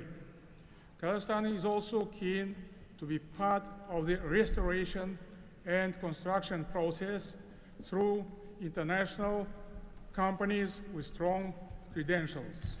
The program, mostly funded by our government, may include the construction of infrastructure, housing, residential complexes, schools, hospitals, and other important civilian facilities, as well as the rubble clearance. We pledge to fully accomplish our financial commitment toward the board. As one of the world's major producers of wheat, Kazakhstan is ready to provide humanitarian assistance to enhance food security in Gaza and beyond. Kazakhstan plans to provide 500 scholarships to Palestinian students to pursue academic programs in our universities over a 5-year period. We can share our internationally recognized e-government expertise and other digital solutions. Kazakhstan is willing to support the ISF by deploying military units, including medical units, and sending our observers to the Civil Military Coordination Center. Sustainable development in the Middle East requires new ways to promote peace, cooperation, and trust across the region. That's why Kazakhstan has joined the Abraham Accords. This crucial move is fully aligned with the noble mission of the Board of Peace. Both of them may constitute a solid basis for joint efforts to promote peace and security in the Middle East and to foster economic, humanitarian cooperation in the region and even beyond. Given the global nature of the board's agenda, Kazakhstan is committed to providing practical support, including through hosting meetings at different levels and scales.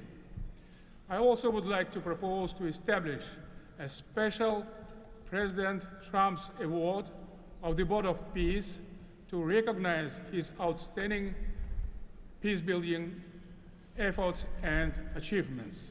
I am confident, Mr. President, that under your strong leadership, the Board of Peace will successfully deliver its great, noble mission. Thank you.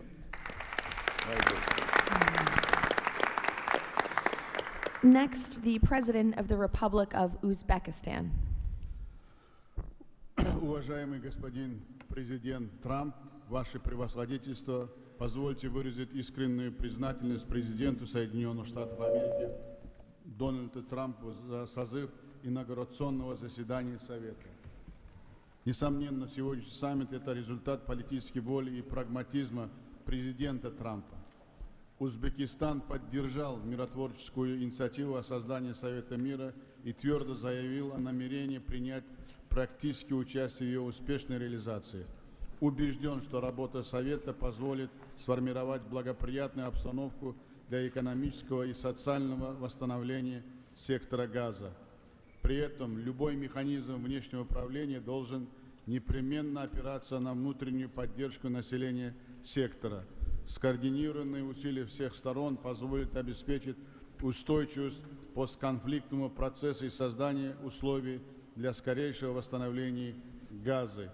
Подчеркну, что Узбекистан готов внести посильный вклад в возведение жилых домов, детских садов, школ и больниц.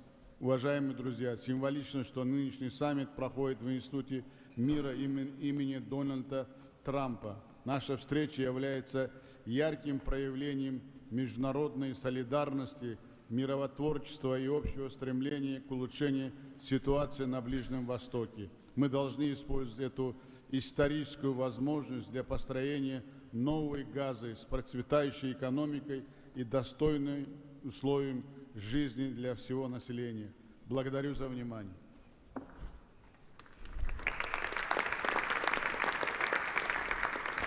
The President of the Republic of Indonesia.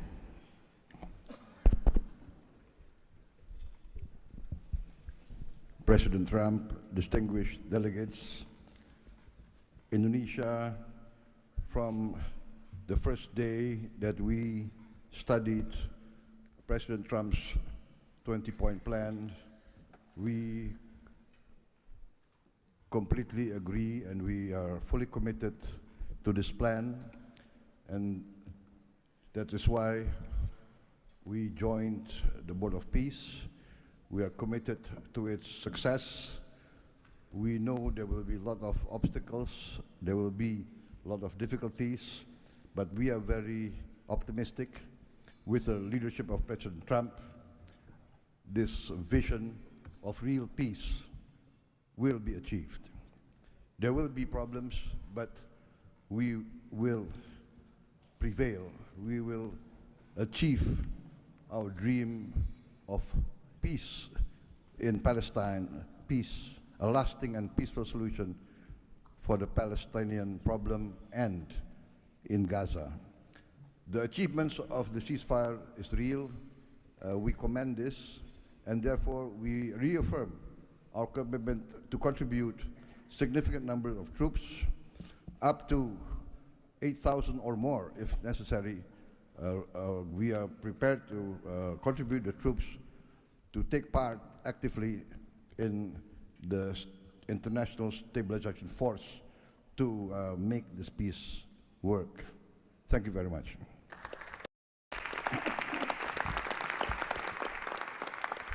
The President of Romania.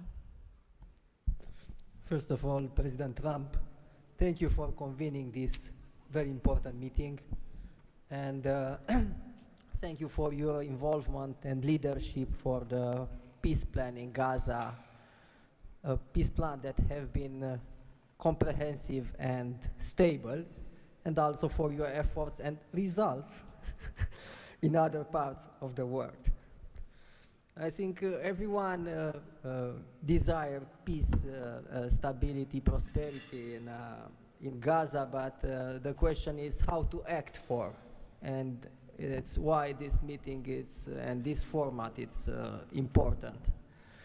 What Romania can do, first, on the humanitarian situation, we can increase the number of flights in order to extract children with disease and to treat in Romanian hospitals. We've done already, and we can do for 1,000 children and 4,000 family members.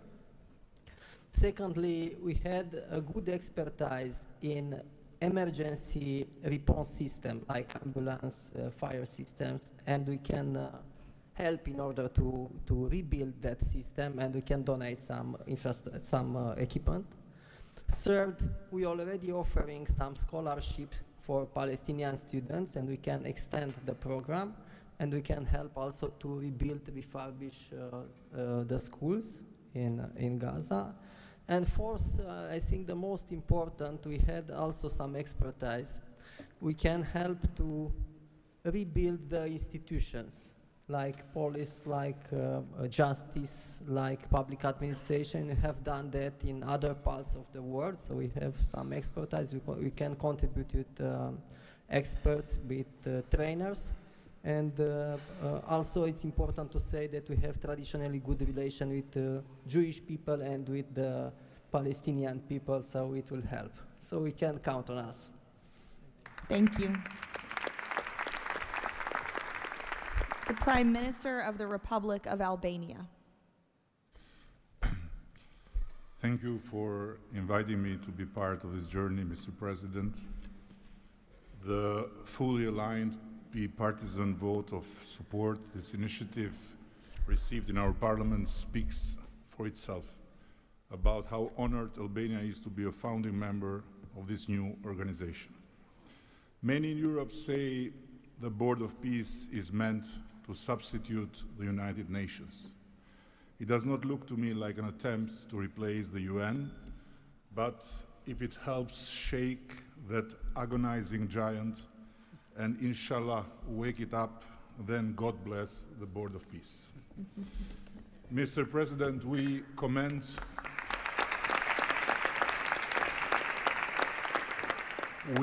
your decisive role in bringing a halt to the heartbreaking conflict in Gaza, and Albania has confirmed its participation in the stabilization force with our troops.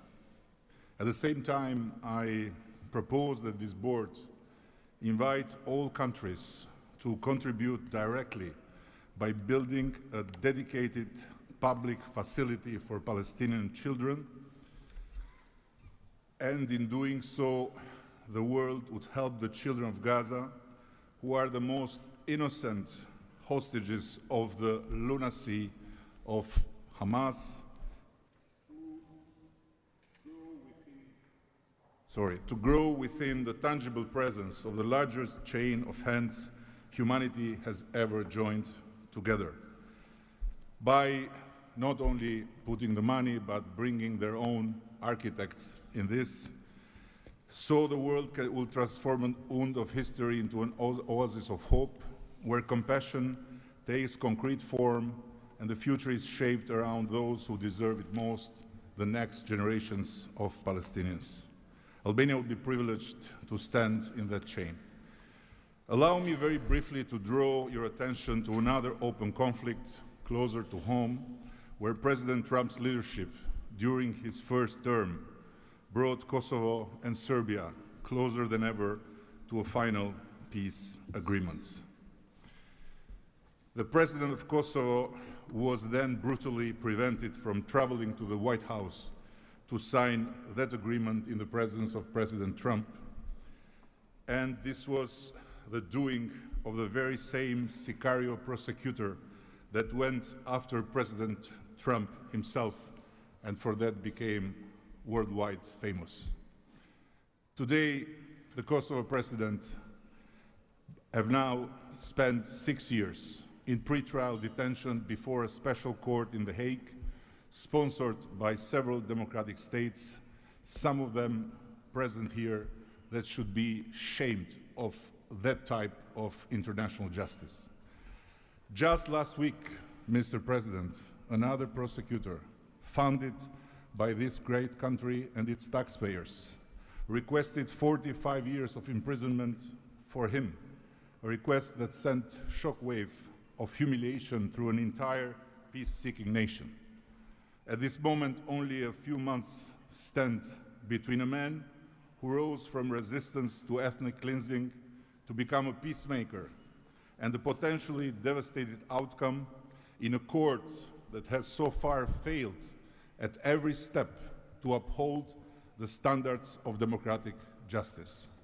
For the sake of God, Mr. President, let's do something before, as you say, very bad things might happen again.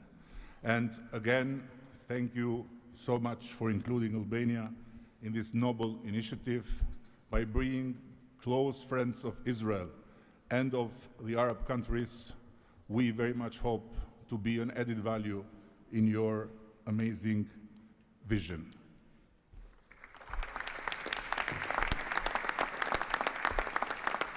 Next, the Prime Minister of Egypt.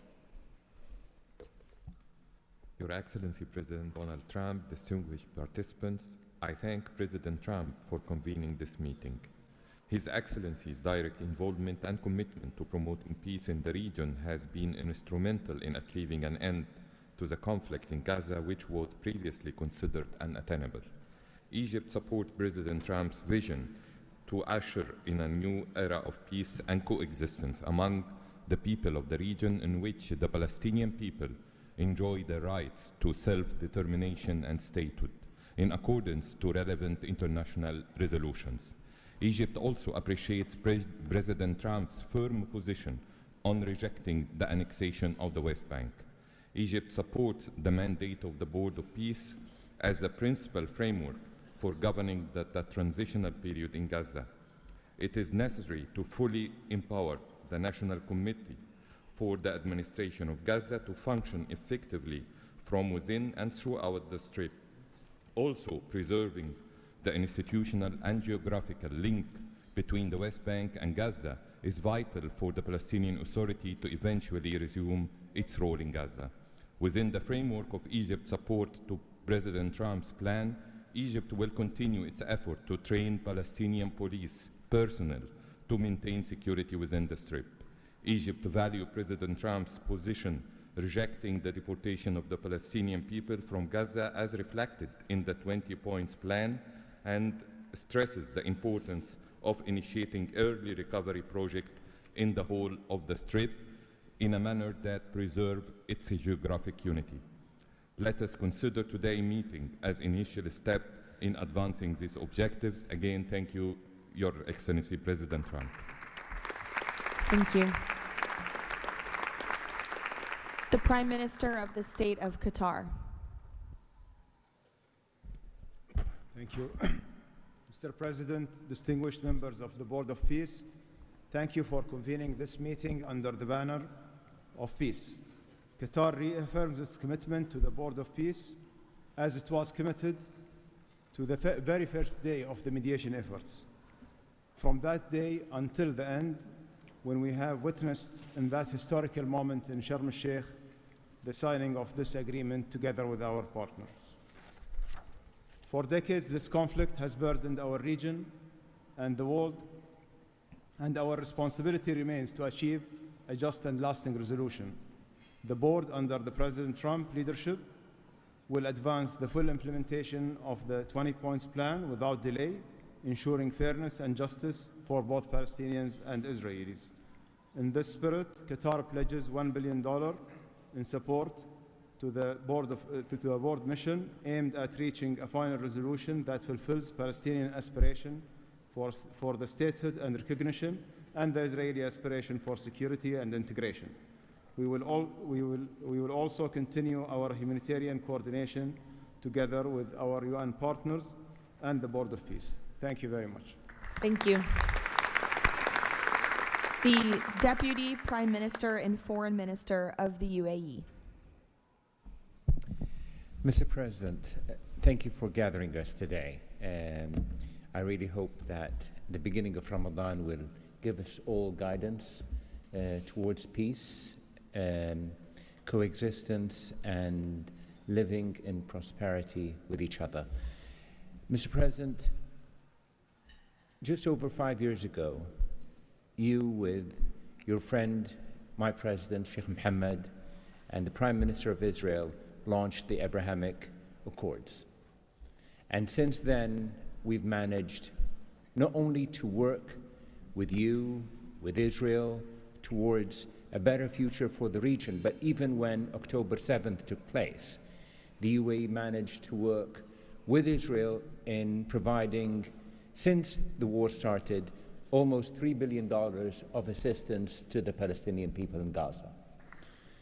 Today, Mr. President, the UAE announces a further $1.2 billion for supporting Gaza through the Board of Peace, which I'm delighted that I've been working with so many friends like Steve and Jared, Secretary Rubio, who's been so inspiring in so many other ways, on so many other fronts, and looking forward working with him for in the future. And Mr. President, if it wasn't for your support, I think this board would not have been gathered.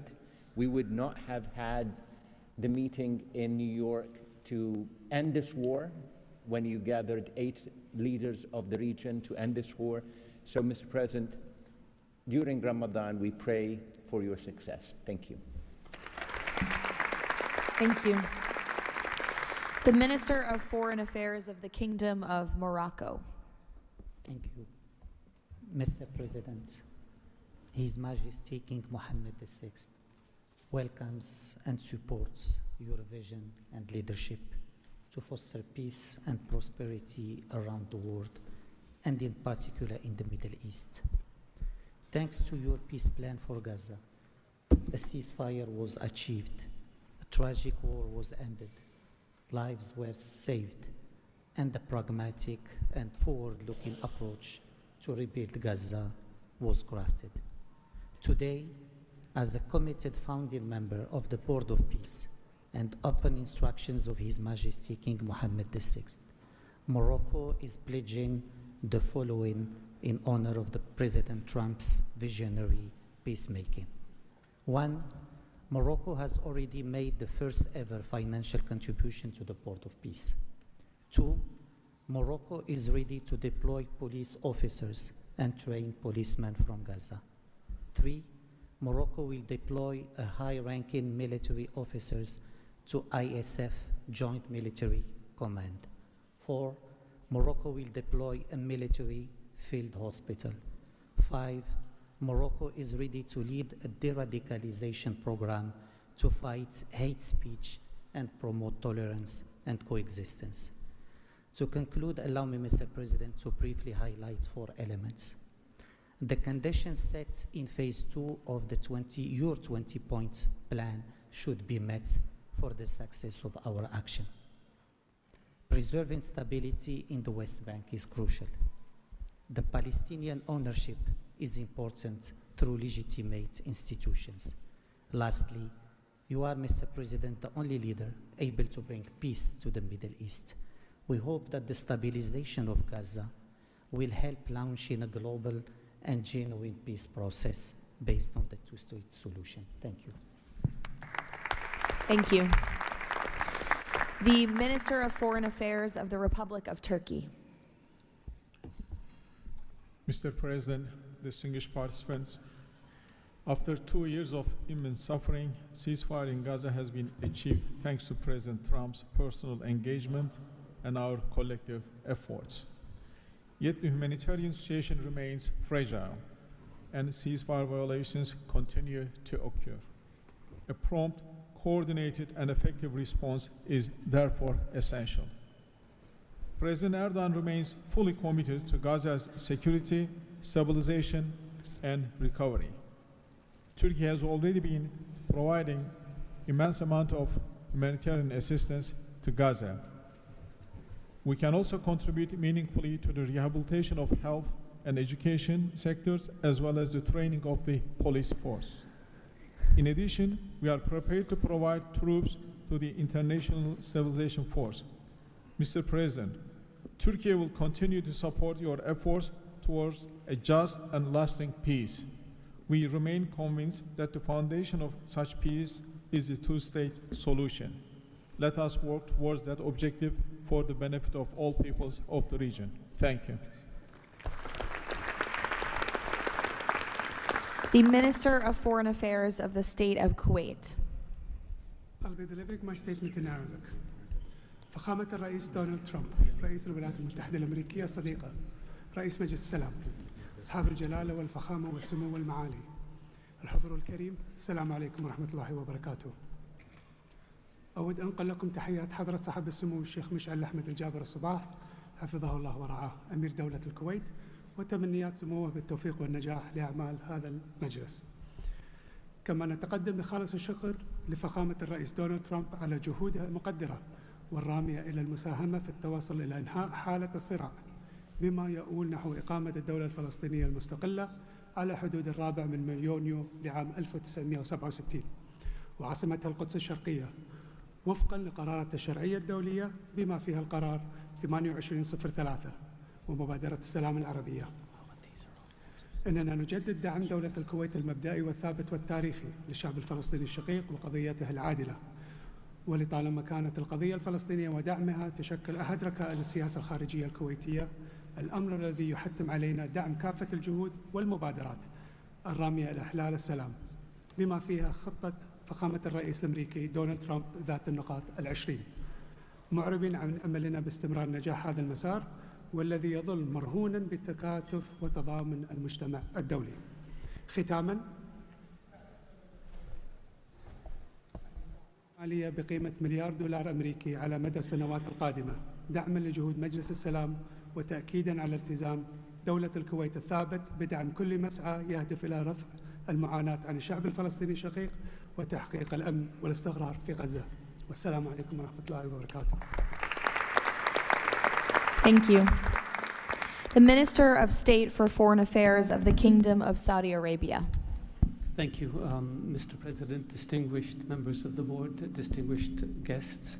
It is a pleasure to be here with you as we embark on a journey towards establishing a lasting and just peace in the Middle East, a peace that results in 2 states, Israel and Palestine, living side by side in peace and security, a peace that results in transforming our region from death and destruction to hope and prosperity by integrating the region, bringing together its resources and unleashing its potential. The Kingdom of Saudi Arabia, Mr. President, has been seeking peace and justice in the Middle East for a very long time. In 1981, King Fahd offered the 8-point plan, which was adopted by the Arab world at the summit in Fez. that essentially established or reconfirmed the notion of land for peace. In 2002, Saudi Arabia, the late King Abdullah, launched the Arab Peace Initiative, which was adopted by the Arab world unanimously, as well as by the Islamic world. Today, the custodian of the two holy mosques, King Salman bin Abdulaziz, and His Royal Highness Crown Prince Prime Minister Mohammed bin Salman are working towards realizing a vision for peace and prosperity and security and integration in our region. So, Mr. President, we look forward to working with the Board of Peace to establish this noble objective, and I'm pleased to announce that King Mr. Adbieba will pledge $1 billion over the next few years in order to achieve this objective, to work towards alleviating the suffering of our Palestinian brothers and bring them the peace that they and the whole region so desperately desires. So thank you very much and good luck to all of us. Wassalamu alaikum wa rahmatullah. I know there were a few more leaders who wanted to quickly share a few words, so we will go to the President of the Argentine Republic, Milei. Señor Presidente, distinguidos miembros del Board of Peace, la nueva Argentina ha adoptado una posición clara en política exterior. Defendemos de forma inclaudicable el derecho a la vida, la libertad y la propiedad y sus instituciones derivadas, la igualdad ante la ley, la libertad de expresión y el libre comercio. La defensa de esos derechos no es negociable, es un prerequisito para la paz. Pero no todos los actores internacionales juegan con las mismas reglas. Hay quienes rechazan esos derechos, los pisotean y se benefician de lo que los demás respeten. Frente a ellos, la buena voluntad no alcanza. Necesitamos instituciones con voluntad y capacidad de hacer valer las reglas. La paz duradera no se construye sobre consensos que ceden en lo fundamental. Se construye sobre la determinación de defenderlo, si vis pacem para bellum. La Argentina participa de este Consejo con la convicción de que la paz exige decisión política y una arquitectura institucional capaz de sostener soluciones reales en el tiempo. El presidente Trump ha predicado con el ejemplo, mediando el acuerdo de paz en Gaza, acuerdo que luego ratificó la resolución 2803 del Consejo de Seguridad de las Naciones Unidas. El Consejo de la Paz nace como expresión de ese liderazgo, con el mandato de ejecutar un plan de pacificación y reconstrucción y los mecanismos para hacerlo, entre ellos una fuerza internacional de estabilización. En esta etapa inicial, Argentina está lista para contribuir. Ponemos a disposición la colaboración de nuestros cascos blancos. Nuestra trayectoria en operaciones de paz es un capital probado que ponemos al servicio de la fuerza de estabilización. Creemos en una diplomacia que asume riesgos para alcanzar la paz. Creemos en el liderazgo que enfrenta desafíos complejos con determinación, como el del presidente Trump. Y creemos que la única paz que vale la pena construir es la que descansa sobre los derechos innegociables del hombre. El Consejo de la Paz ofrece un marco para avanzar en esa dirección.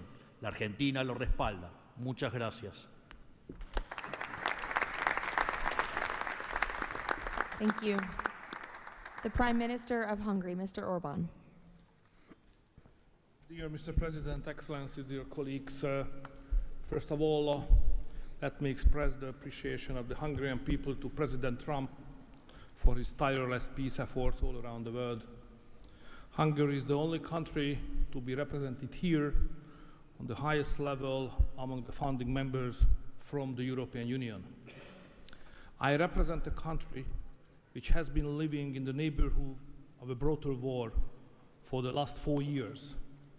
We all know this war would not have broken out if President Trump had been in office at that time.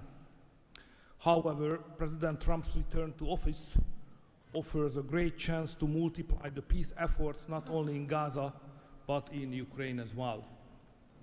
We in Europe understand clearly that the security situation in the Middle East, and especially in Gaza, has a significant impact on the security of Europe. Therefore, our participation in the Board of Peace is not only based on principle, but also on our own security interest. Let me also share with you that there is serious talks going on in Europe about the Board of Peace and its future role. We understand that during the recent decades, International organizations have failed to fulfill their role to preserve peace and stability worldwide. Therefore, new initiatives are needed to bring forward the issue of peace globally. We are sure that President Trump's initiative to establish the Board of Peace is such a step to the right direction. President, we are proud to be among the founding members, and we are happy to be in such a great company. Thank you very much. Thank you. President Peña of Paraguay, who tapped my shoulder, wants to say a few words. Yes, thank you, Caroline. Thank you, President Trump. Thank you for bringing hope again, President Trump. I think that of the many things that you have achieved in the last 12 months as President of the U.S., I think the greatest thing, and I'm probably the youngest head of state here, is hope, President. We have lost hope about solving problems for many, many decades. A system that was broken, a system that was not able to bring solutions. Now we're seeing that thanks from your leadership, we are solving the issues. I come from a country that 160 years ago faced extinction. We went to a war against our neighbor and we lost 60% of our territory and 90% of the male population. So we know on our own flesh the hardship and all the difficulties of war. That's why Paraguay is so proud to be a founding member of the Board of Peace, and we're here to collaborate. Maybe we are not going to be the country that's going to bring the more money or the more security forces, but I think that there is a lot that all of the countries can bring to the table to solve these issues. Paraguay, together with a handful of countries, have been supporting Israel, and we will continue to do so. But we come here with an open heart to work for peace. And today is Gaza, tomorrow will be another conflict area in the world, but we need to solve each of all these conflicts, and I really appreciate the leadership that you have taken, President. Paraguay stand ready to collaborate next to you. We're gonna continue to support the US initiative. Probably the only day that we're not gonna be able to support the USA is gonna be on June 12th, because Paraguay is going to be facing the U.S. in the World Cup. Thank you very much. Thank you. The Minister of Foreign Affairs of the State of Israel, please. Thank you. President Trump, this is an important day. Your historic actions have proven time and again. You are a leader who takes initiative, forges new paths, and works toward a better future for the entire world. Your visionary leadership, alongside with Prime Minister Netanyahu's resolve, brought all our hostages home from Gaza. Thank you for that. I'm proud to represent here the State of Israel that stood through such a difficult war for 2 years on 7 different fronts, demonstrating resilience and strength. As I stand here, I recall the 925 brave soldiers that gave their lives in a war against pure evil, Hamas, Islamic Jihad, and Hezbollah. These are the best people. To them, we owe our existence and all our achievements. They will not be forgotten. I think of them and their families who paid the heaviest price. Since Hamas violently took over Gaza in 2007, it built the largest terror state in the world with huge terror infrastructure above and below ground. October 7 was the peak of Hamas' ongoing terror campaign through decades. Hamas raped and murdered women, killed children in front of their parents and parents in front of their children, burned whole families alive. That terrible day will not be forgotten, and we must act to ensure it never repeats itself. Distinguished leaders, our previous plans for Gaza failed because they never addressed the core issues: terror, hate, incitement, and indoctrination. At the heart of President Trump's comprehensive plan are the disarmament of Hamas and Islamic Jihad, demilitarization of Gaza Strip, and de-radicalization of Palestinian society there. It's the first plan to address the root of the problem. We support it and are working and will work toward its success. As Mr. Mladenov emphasized, Hamas must be disarmed. That includes all its weapons, its terror infrastructure, underground tunnel network, and weapons production facilities must all be dismantled. As the plan emphasized, there must be a fundamental de-radicalization process. The infrastructure that indoctrinates Palestinian children to hate and kill Jews in educational and religious institutes should no longer exist. All those are important not only for the Israelis. Gazans have lived under a terror regime for decades. The people of Gaza must be liberated from these terrorists. I want to make this opportunity to wish Muslims around the world Ramadan Kareem. Distinguished leaders, President Trump's visionary leadership creates, for the first time, an opportunity for a better future. On behalf of Israel, I say thank you, Mr. Trump. Thank you for your leadership. Thank you. Lastly, the Prime Minister of Pakistan.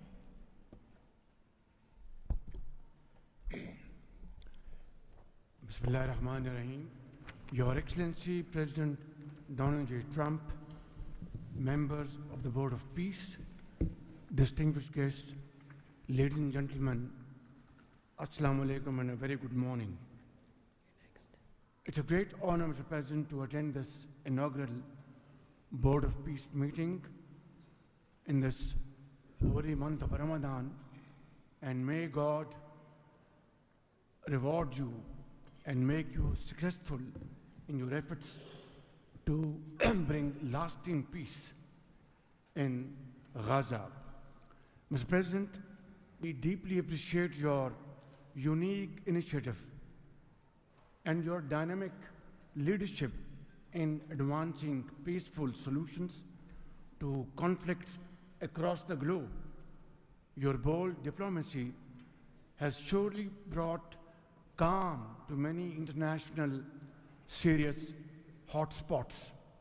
Your timely and very effective intervention to achieve ceasefire between India and Pakistan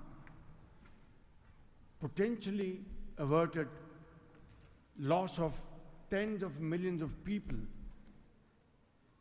You have truly proved to be a man of peace. And let me say, Mr. President, you are truly savior of South Asia. The people of Palestine have long endured illegal occupation and immense suffering.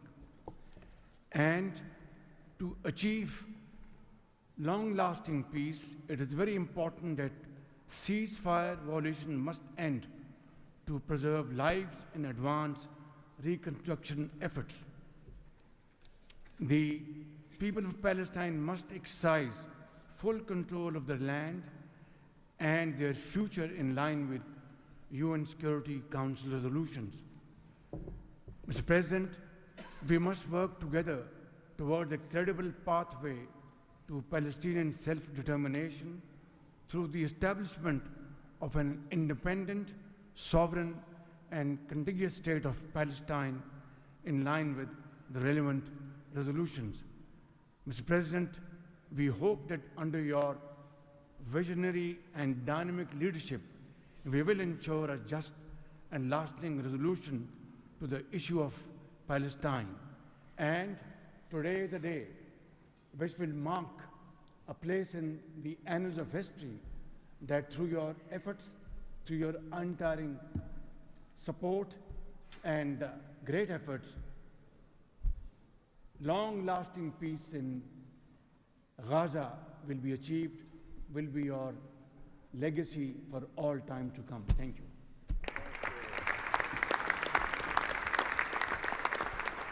Thank you. We will now hear from the president of FIFA, Giovanni, to share more about FIFA's new partnership with the Board of Peace. Thank you, Caroline. dear President, distinguished leaders, dear friends, I just have 3 quick points I want to mention now. Football, that's the first point, football, or soccer as it is called, here is the world's universal language. It is spoken by 6 billion people, 6 billion fans who have the same feelings. It's about hope, it's about joy, it's about happiness, it's about coming together, and it's about uniting the world.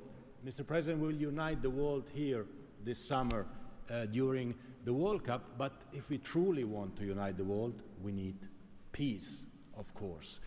And this brings me to the second point, because today we announce a true partnership between the Board of Peace and FIFA, and I'm very proud and very happy to announce this. After having heard your presentations in Davos, I was feeling that we need to help, we need to do something. Everyone has to support peace. Everyone in this room, Mr. President, everyone outside of this room who would like to be in this room has to support peace as well. We all have to contribute for this, and that's why FIFA wants to contribute, because we don't have to just rebuild houses or schools or hospital or roads. We also have to rebuild and build people, emotion, hope, and trust. And this is what football, my sport, is about. And the third point is that, of course, as you all know, images speak louder and better than words. So we prepared a short video, and you can watch this video. I invite you to look at it carefully. Thank you very much. God bless peace, and God bless the Board of Peace. Ramadan Kareem. Thank you.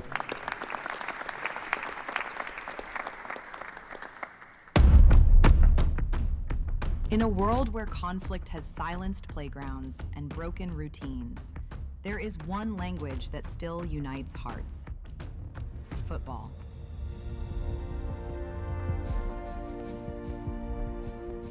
A simple ball, a shared field, a reason to believe again. Today, FIFA and the Board of Peace come together to turn football into a bridge toward peace, dignity, and hope. Through this partnership, a complete football ecosystem will be created. FIFA and the Board of Peace will build football pitches, FIFA arenas, academies, and stadiums. This initiative will support the creation of leagues at youth, amateur, and regional level, strengthening community engagement both on and off the pitch. It will also generate diverse professional opportunities, supporting the development of local talent not only on the field, but across all areas that bring football to life.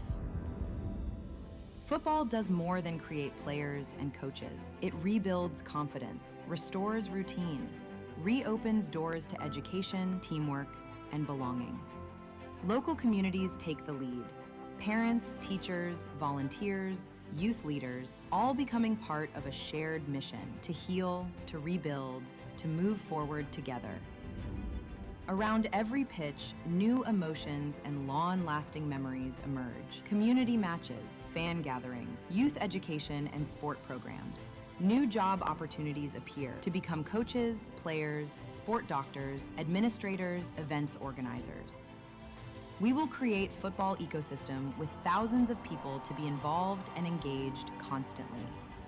Together, FIFA and the Board of Peace will build, in Gaza, 50 FIFA arena mini pitches, with a cost of around $50,000 per unit. This represents a $2.5 million investment. 5 full-size pitches in 5 different districts at around $1 million per pitch. A FIFA academy with an estimated investment of $15 million. And a national stadium for 20,000 to 25,000 spectators, valued at around $50 million. These investments will create a complete football ecosystem designed to support communities and future generations. FIFA and the Board of Peace, united for football, committed to peace.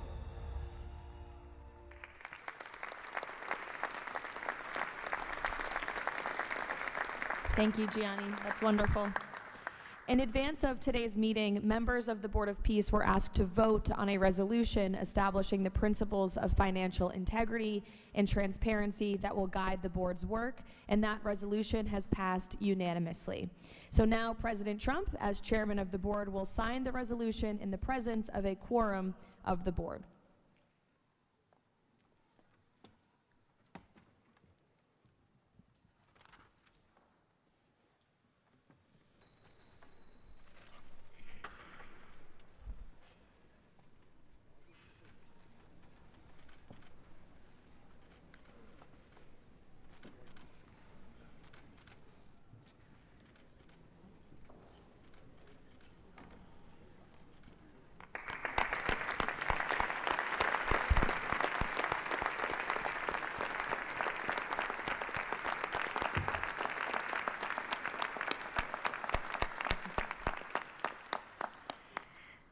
Now, while this is not a fundraiser, the Board of Peace has already inspired remarkable support from so many on this stage. As President Trump announced earlier, total pledges exceed $6.5 billion in relief and rebuilding in Gaza, and thousands of personnel have been committed to help preserve the ceasefire and secure enduring peace. I would like to ask the heads of the following delegations to join President Trump on stage as he signs the fundraising pledges: Albania, Azerbaijan, Bahrain, Egypt, Indonesia, Jordan, Kazakhstan, Kosovo, Kuwait, Morocco, Qatar, Saudi Arabia, the UAE, and Uzbekistan. Please join the President as he signs the fundraising pledges.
Congratulations. Now, President Trump, if you would like to say a few words to conclude, and then you have the honor of gaveling out the first ever Board of Peace meeting. Well, thank you very much, Caroline. And I will say that this has been, I think, will maybe be one of, if not the most important day of our careers. And we've had some pretty good careers up here, but this is something very special. And we're going to straighten out Gaza. We're going to make Gaza very successful and safe. And we're also going to maybe take it a step further where we see hot spots around the world. We can probably do that very easily. This is a tremendous group of powerful people and brilliant people. And I think that we can do things that a lot of other people would not be able to even conceive of or think of. We will help Gaza. We will straighten it out. We will make it successful. We will make it peaceful. And we will do things like that in other spots. Spots will come up. Things will happen that nobody's even thinking about now and not even conceivable. But we will take care of a lot of things, and we'll work again with the United Nations and bring it back to health. It needs help. It's got tremendous potential, but it needs a lot of help. And I think we can start with doing that pretty soon, Michael. I think we're going to work on that very strongly. We can fix up even the building physically. I love to see beautiful buildings. I like to see buildings fixed up physically, not look like they are in disrepair. We don't like that. So we're going to do a job with the United Nations. We're going to have some very good people, and you have some very good people there right now, but we're going to put some extra people in, and we're going to have it help us. But most importantly for today, the Board of Peace is going to lead the way in Gaza. We're going to make Gaza an example of success and safety and unity. And it's an honor that you're here. And I want to thank the media for being so respectful. You're really amazing. It's given the Board of Peace the respect it deserves. These are the most powerful people in the world, the richest people in the world through their countries. And they have made a tremendous commitment, and the United States likewise has made a tremendous commitment. Thank you to everybody for your involvement, and we look forward to working with you over the years for many, many reasons, many very, very good humanitarian reasons. Thank you all. Thank you very much. Thank you. Thank you, Mr. Thank President. you. Thank you. Thank you, everybody. Ready? Thank you. We'll take it with us. Thank you, everybody.